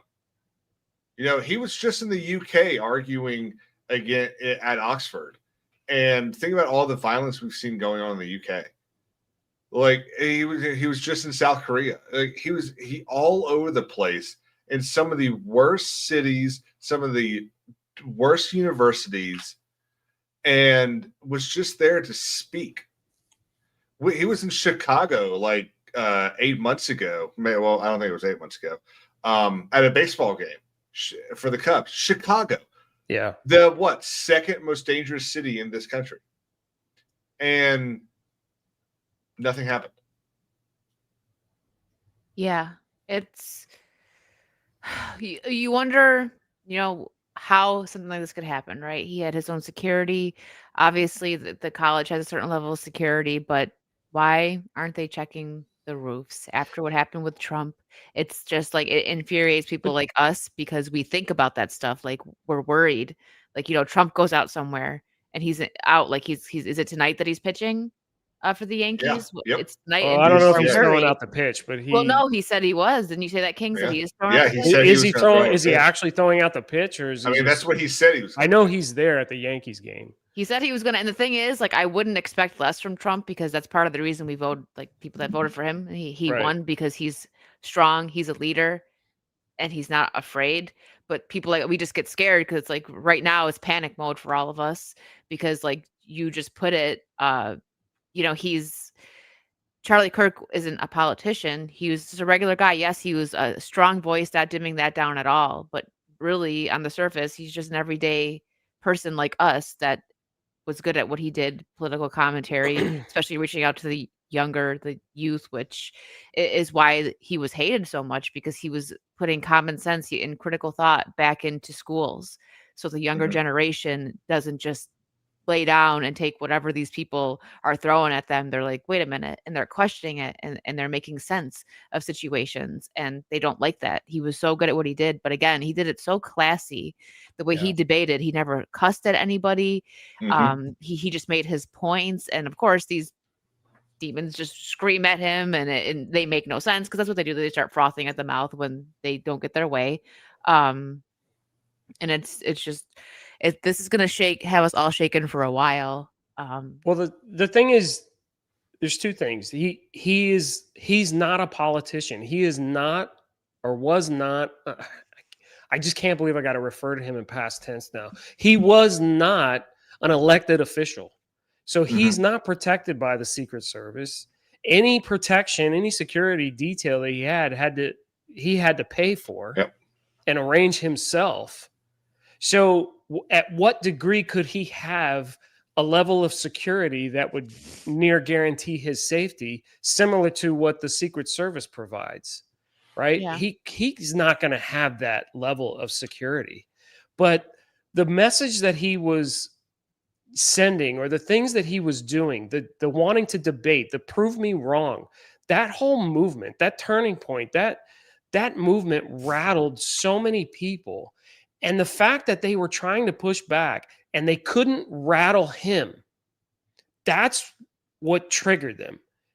They didn't ruffle his feathers. He was being smacked around. He was being pushed around. He was being cussed at. He was being called all sorts of names. And he sat there and took it.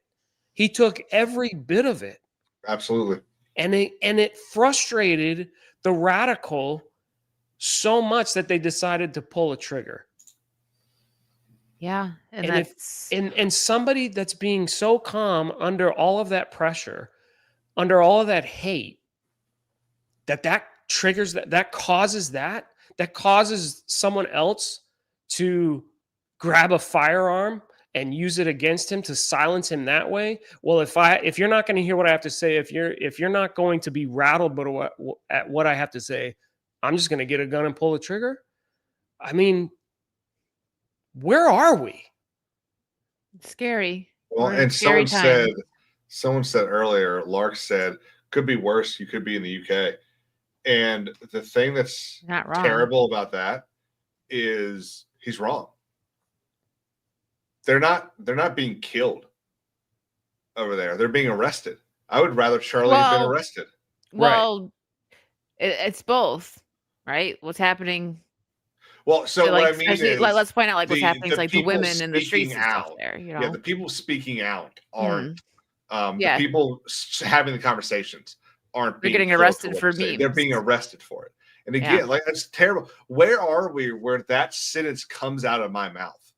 That I would rather him have been arrested. I would rather absolutely. Joe Biden have sent his FBI Gestapo to arrest Charlie Kirk than him be out there speaking and get murdered. Absolutely, because if that happens, those kids still have a father.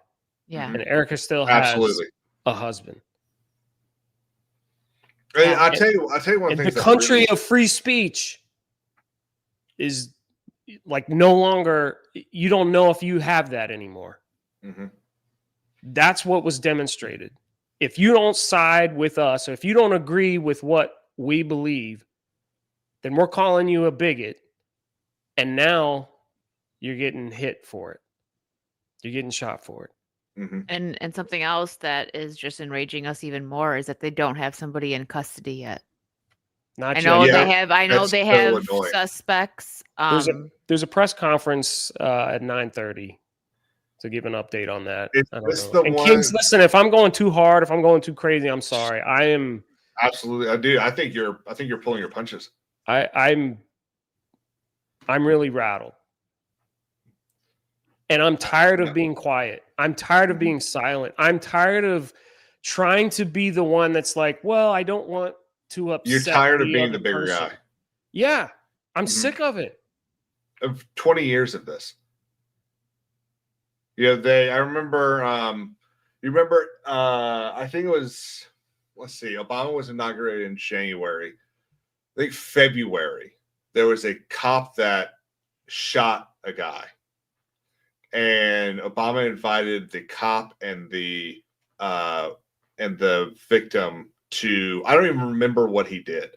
Like, I don't remember what the crime was, whether or not the cop was racist. I don't remember any of that. All I remember is that he invited the two of them to the White House and they had coffee or beer or something.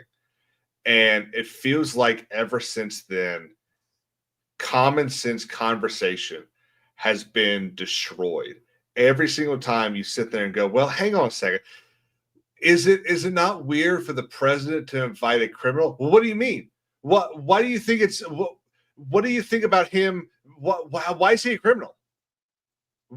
Well, why was he was arrested? But he was arrested because he was black. No. He was arrested because he committed a crime.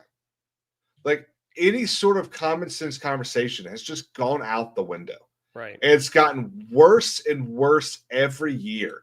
I mean, I remember being in a Walmart in, what was it, 2012, when Zimmerman was found not guilty, and genuinely being afraid that because I wasn't in a great area of town at that Walmart, and there were people behind me in line screaming about what had just happened because it just popped up on their phone, and my only thought was, I am parked 30 feet away. I need to get the hell out of here.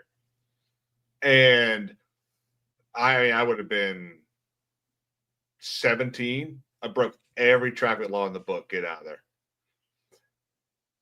And for the remaining of Obama's tenure, every like 5 months, there was another giant story about white cop kills this guy, this black guy, and every single time it was the same 4 or 5 pictures.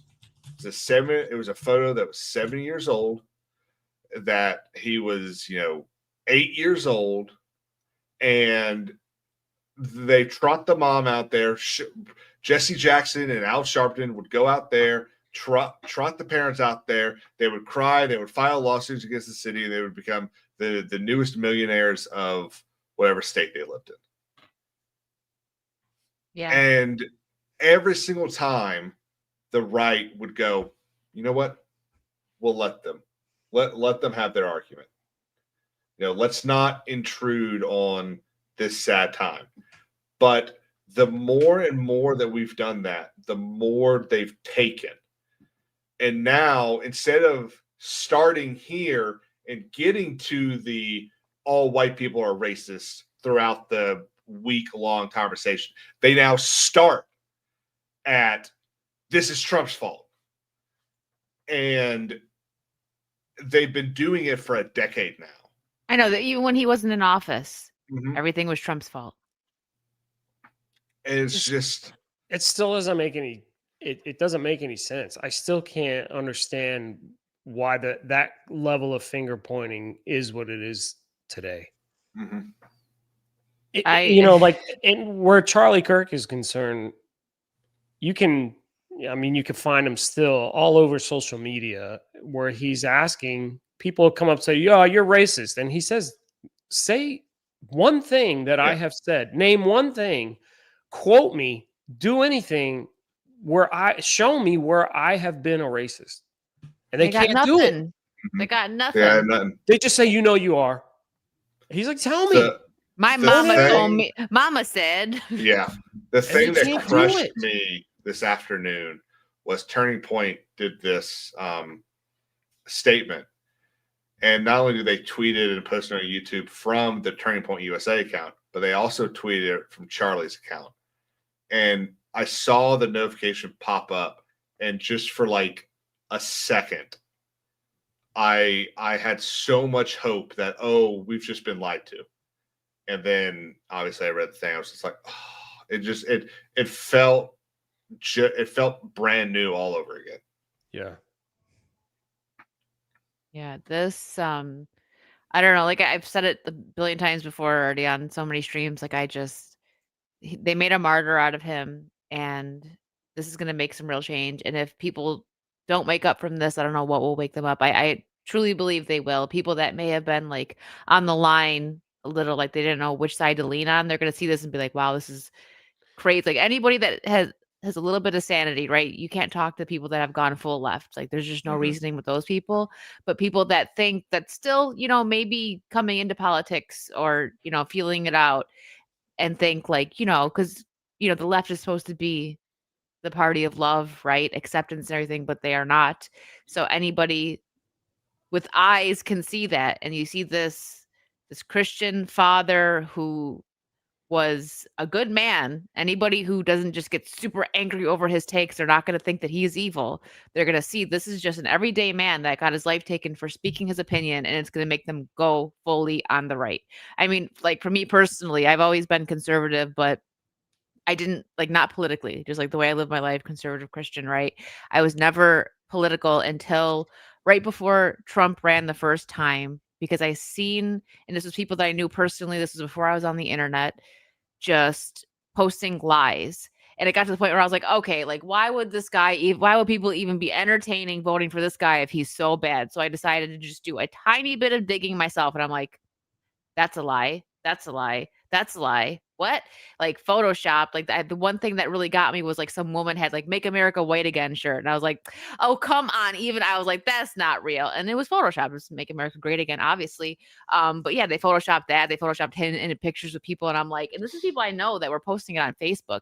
And then just for questioning it, most of those people cut me out of their lives. And I wasn't even arguing with them. I was just like, but like, do you know this is true? They're calling him a PDF file, right? Because you can't say that on YouTube. And I'm like, but where does it, like, where did you get that info from? And they're like, no, he just is. And I'm like, okay.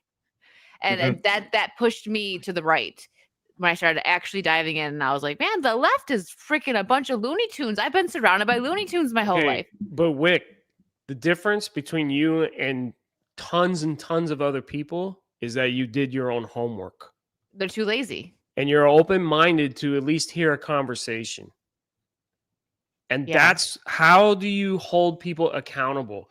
These people that are celebrating this, these people that are blaming it on gun laws and whatever, how do you hold them accountable? They don't have an open mind. They don't want to hear what you have to say. Their mind's made up based on social media, propaganda. The mainstream media is abusing power. They're totally out of control. Yeah. So I mean, how do you hold people accountable and be like, what you're doing is wrong? You celebrating this is wrong. There's tweets and posts and reels and TikToks and all sorts of stuff out there where people are like, if you're celebrating this, you're part of the problem. Big whoop. How do you get in their head for them to wake up and say, you know what? Maybe I really shouldn't be celebrating this. yeah. I mean, Maybe I shouldn't. Maybe I am part of this problem. You know, it's I don't know where to go from here. And this is what I really am struggling with. I don't know how to interact and communicate with people. Yeah, I'll stand up. I'll tell anybody what I believe in and how I feel. But what good is that? What is that going to do to the person I'm talking to? Are they just going to say, well, then you're a racist, you're a bigot, and now I'm Yeah. canceled? You know Pretty what I'm saying? much. Like Yeah. you can't, there's such a double standard going on right now because unless you are on the left side of the fence, you're not allowed to speak out with what you believe in and how you feel. Yeah. You That's have to agree with what the left true. is saying and their full agenda. And if if you not, don't, you're canceled. You're going to be, I'm trying to not use words that's going to, that can't be on Offensive. YouTube. That's I know. Poor Jen has no I'm like, idea really what words. No, I But I'm 100%. trying not to go off here, but that there is such a double standard going on right now. And again, it's all over mainstream media. It's all over social media. And if you're on the right side of the fence, you're not allowed to speak out. Charlie Kirk was somebody that did. He didn't care. He went out. And look what happened. Yeah. It's just so you beyond can't frustrating right now. you can't reason with these people, and that's what's so frustrating, because especially people like us as Christians, you want to save these people. You want them to see the right way. You want them to come over and follow the right path, but they're so stuck in their way that I feel like I got my emotional support Megatron right now. Didn't even mean to do this. Sorry. They plug their ears and like la la la la la when you try to reason with them, and then they re-at you. They're children, even the ones that aren't 100%. children. Absolutely. They just act like children, and it's I've had a couple. There are some cases where you can probably get through to some people that, well, I heard this or that. It's like, well, wait, look at this. Let me show you this, and they're like, oh, huh, like, oh, an example, an article gets posted with a a clickbait headline, and you're like, oh, I'm so angry about what this headline says, but then you actually read the article and it's not so bad, and you get educated on what they're talking about. But if you just read the headline, you're so angry. A lot of them do that, and you say, well, look at what the article actually says. And like, huh, I've had friends like that where they're like just kind of like retarded, and it's like, but actually look into the information before you get angry. You just are looking at it because you just want to get angry. And that's what they want. Mhm. It's the victimhood mentality. They just want anger. Feel sorry for me. I'm oppressed. My country is awful. I'm going to move to the Middle East where, things they think like Good luck. the gay people that want to move like to the Middle East and stuff. I'm like, You because have no idea. People, no idea. Like they actually kill and sometimes do worse to gay people over there. But sure, you're so oppressed over here in America.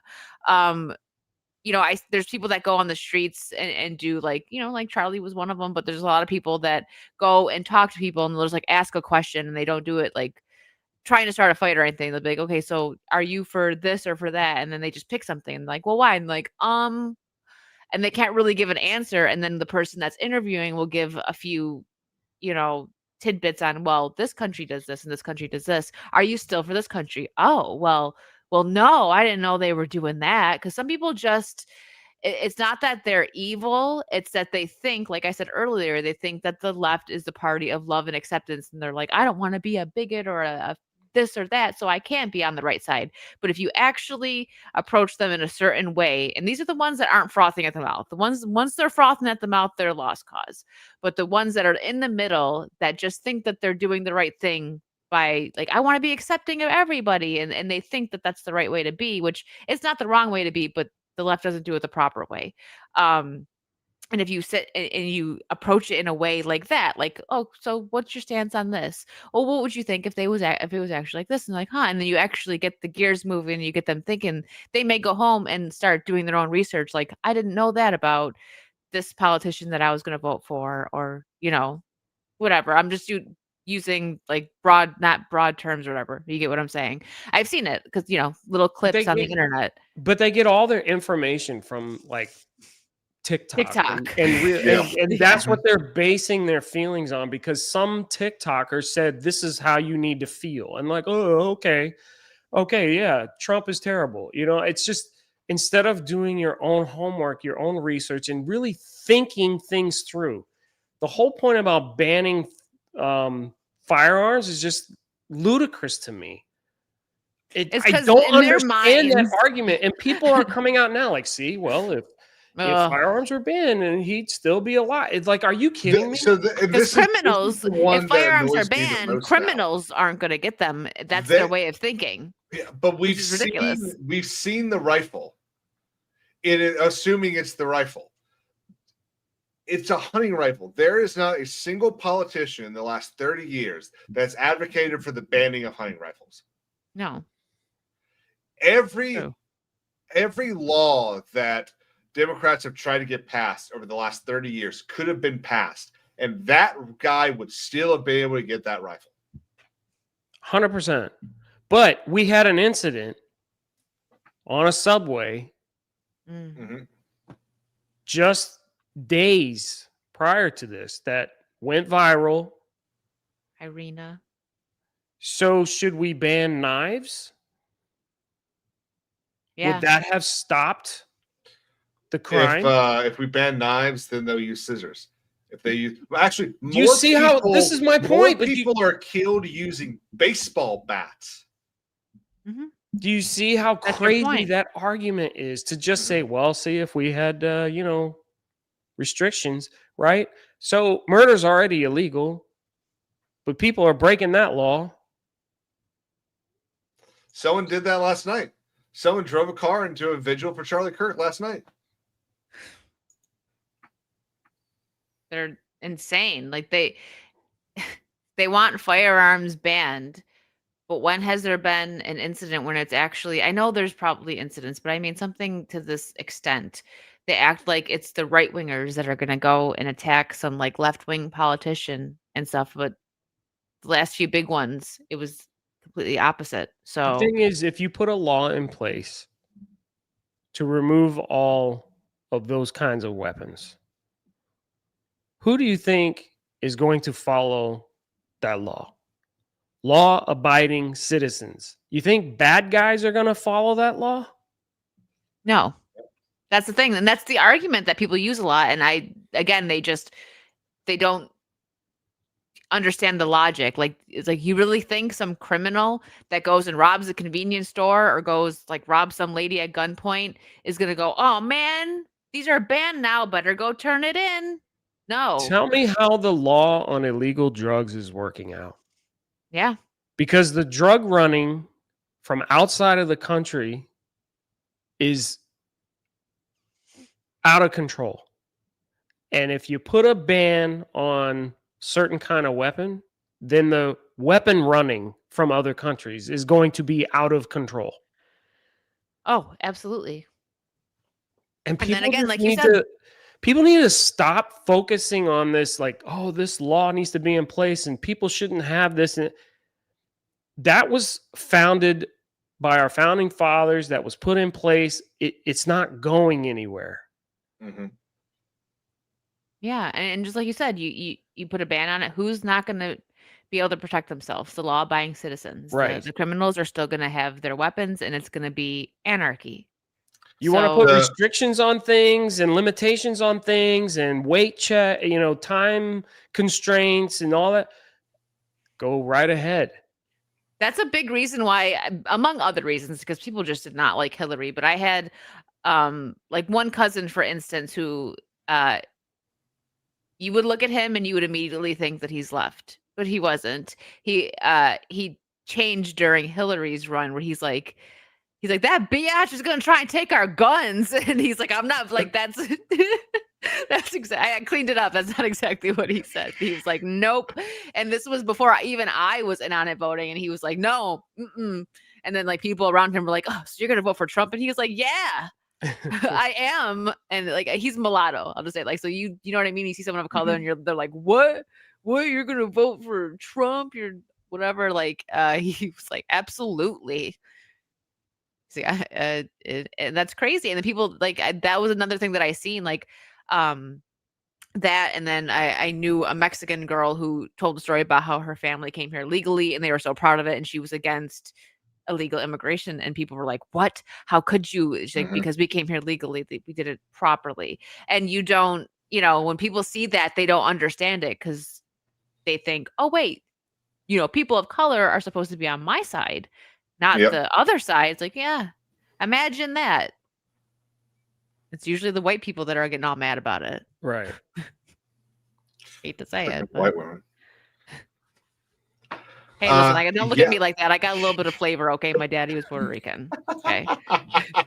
I'm watered down. It is it's so annoying because what you have is, 100 people up at the top saying these 3 things will fix all the problems.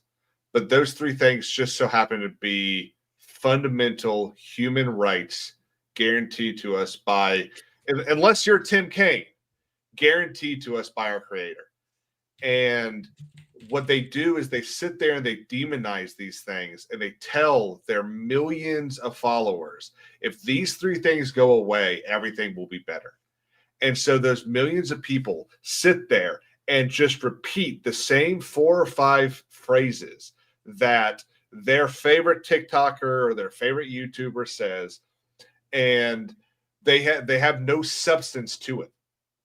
So that's why you get the hundreds of videos that not only Charlie Kirk, Ben Shapiro, anyone at the Daily Wire, anyone at the guy that Jay shows, Nick something, that goes around and goes, okay, well, Fuentes? It might be Fuentes. It's some, looks like he's 25, and I don't even know what he looks like. I just hear the name all the time, and I think that's points out the paid protesters, and just goes around and says, okay, you're saying this, why? And they can say nothing beyond Trump's a racist. Why is Trump a racist? Well, he doesn't like Mexicans. What do you mean he doesn't like Mexicans? Like, when did he say that? Well, he said they're all rapists. When did he say they're all rapists? He didn't say that. When did they say that? It goes all the way back to that video that was so popular during his first run, when it was "Stop Making Me Defend Trump." It was a guy that was like, look, I'm not a Trump supporter, but you are lying. Stop. If you're going to argue against Donald Trump, if you're going to argue against Republicans, sit there and actually know what you're arguing. If you don't know, then shut up. That's it. Nobody's doing their own homework. And if they are, they're finding things that only speak to their narrative. Well, and what's so annoying is we're at a time when that homework is so easy to do. Extremely. I know. Is it at your fingertips? You don't even have to read. You could type on YouTube Donald Trump speech Mexicans and listen to the speech. How low effort is listening? Oh, it's pretty low for that. I mean, come on. Think about how the attention span of the younger generation, we'll say like teenagers and early 20s these days, they can't even watch a short that's longer than 60 seconds. So let alone like actually getting educated, watching a video, learning something. It's actually sad. I'm at the point now, like my favorite YouTubers, for an example, will put like they put out like an hour-long video. I'm like, yeah, putting it on. I'm doing my cleaning. Like, yes, a long video. Finally, something longer than 5 minutes. I love it. But maybe I'm kind of old school. Hey, where's the hour-long videos, Kings? Come on. But another example of people like lying on Trump, the whole homophobic thing. If he's so homophobic, then why does he allow gay people to get married at Mar-a-Lago? Like, his Secretary of Treasury is gay. Isn't Scott Bassett gay? One of them is. I think it's the Secretary of I don't Treasury. know. I don't pay close enough attention, but I don't know. The gent probably doesn't know who Mike Harlow is, but do you know who that is, Kings? Mike Harlow? Yes. I've Why been do I on know streams that with name? him. You've seen him around. He does commentary and stuff. I've been on streams Yes. with him. I mean, he's a Yes. gay guy, very nice guy, and he's a big Trump Really? supporter. Yeah, he's a big Trump supporter, and he's gone out and like actually been on the street and talked to people like Mhm. about that. Like, why do you think Trump is homophobic? And then like, well, because he is. like the really gay people, like he is, and like, well, he just had a wedding, a same-sex wedding at Mar-a-Lago. And they're like, what? I didn't know that. And they're like all mad and like walk away. They have nothing to say. So it's like they need these lies to feed their hate. And when they get proved wrong, they just walk away. Or they ignore the fact. Exactly. Like Yeah. I said, they plug their I can't hear you. That's Yeah. what they're like. They And don't it's want to childish accept and the fact. childish and low IQ. It's infuriating, but I've gotten to the point where it's like, no, we shouldn't ignore it. When you have the chance to let your voice be heard, do it. But it doesn't necessarily mean that it's going to make a difference, but it can. For me personally, if I do a stream and I'm talking about stuff like this and just one person is listening and they decide like, I'm going to look into something. They decide, let me get into this whole critical thinking thing, then I am happy. We won't know, you know what I mean? If someone's like lurking, we have no idea. Obviously, we get haters probably watching all the time. But my faith is strong enough that I do believe some people can still be turned, even if it seems like they can't. Like we gotta have faith, because if not, then what else do we have right now, especially right now in these dark times? I'm with you there. I mean, I believe that. It's just there's so many people that are so closed-minded, not willing to have a conversation. Unfortunately, social media, they put them all over the place. They're the things, those are the vids, the reels, whatever that go viral. Mm-hmm. And everybody sees them. And Shock value. Yes. It's all triggers and gets That's why everybody riled up, both sides of the fence. Oh yeah, both sides do it. That's why I stay away from that. Like I could post shocking content and get myself monetized over on X because I get the impressions, but why would I want to do that? That's not who I am. Mm-hmm. Maybe I could make more money. Cool. But I'm fine being me instead. There's a very good chance. So Charlie landed back in Arizona today. And my guess would be that they announce a funeral probably tomorrow for maybe Monday or Tuesday. What I want to see is, everyone saw American Sniper? Yeah. Yeah, you remember the end where it showed his funeral, and the thousands of people that lined the streets and bridges and the giant flags that were raised by the fire departments. I want to see that look like child's play compared to what, and that's not to downplay Chris Kyle at all, but for the most part, Chris Kyle was relatively unknown across the country. There should be a procession for this, and it's not because Charlie was, Charlie wasn't a king. He wasn't a great, powerful person.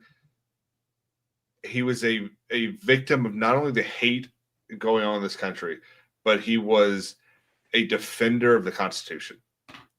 He believed in the most important statement of the Constitution, that not only, first off, with the Declaration of Independence, that we are endowed by our Creator with certain unalienable rights, life, liberty, and the pursuit of happiness. But he believed in the necessity of being good. And when we stop understanding how important being good is, we are completely lost. Yeah. I think you're going to get it. I think you're going to see a big turnout. I hope it is too. I hope it's massive. I think it will be because people are very, like I said, the idiots are loud, but this side is louder. But People people are are pissed. angry. They're sad. Like I've been in a fog for the last 2 days. You know, like earlier today, I was saying I try to do a morning gaming stream, and I was just sitting here for 20 minutes just staring at my screen. I'm like, what do I do? Like I don't know. And then I played the Fallout Shelter Well, game. you and I talked. We were like, "Are we streaming tonight?" I'm like, I don't know. It's Can just we the wait? energy. Yeah.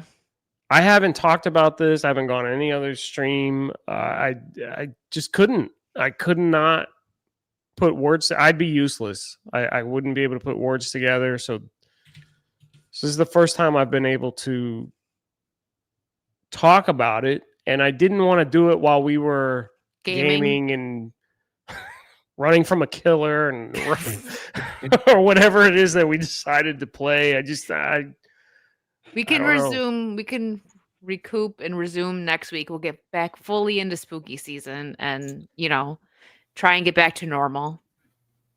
And there was so much for us to talk about. Sorry, Kings, I don't mean to hijack, but there was so much for us to talk about. We went to Halloween Horror Nights, and we can save it though. I talked about it a tiny bit, but I'm like, I'll save it for a gaming stream. I talked about it a little bit on Wicked's World. And then the whole world was shook. I mean, yeah, at least my world was shook. A lot of people's world. The world was shook across the world. Yeah. I think we're gonna call it there. Yeah. Wicked, Lee, thank you so much for coming on. Thanks for having us. Wicked, thank you for the raid. I really appreciate it. We did jump about 20 subscribers off of this, so that's pretty rad. Great. Like and subscribe, share this out, guys. Let's get this guy monetized. Let's go. Get it out there. The last thing I'm gonna say is, to quote Independence Day, we cannot go quietly into the night. We cannot allow this to just be another thing that gets us angry and loud for a week. We have to have a vault fast here. We have to have a sea change and actually fight. Listen to what President Trump said last year. Fight.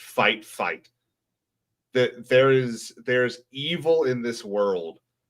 Whether you believe it's Satan or whether you believe it's just selfishness, there's evil in this world that wants to remove everything good.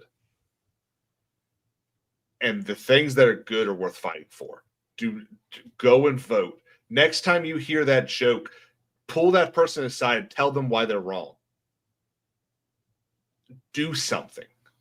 To quote Obama, be the change that you believe in. At least not condone it, or don't act like you condone it. Get up and leave the room. If you don't want to confront somebody, leave the room. Unfollow. I mean, I cannot take that toxic stuff in my life anymore. No, I understand. It's and out of I'll end it with out of respect for everything that Charlie stood for. Don't be silent. Like you just said, don't be silent. Let your faith speak loud and try your best to bring people over to your side, and do it classy and with respect. Don't do it with hate.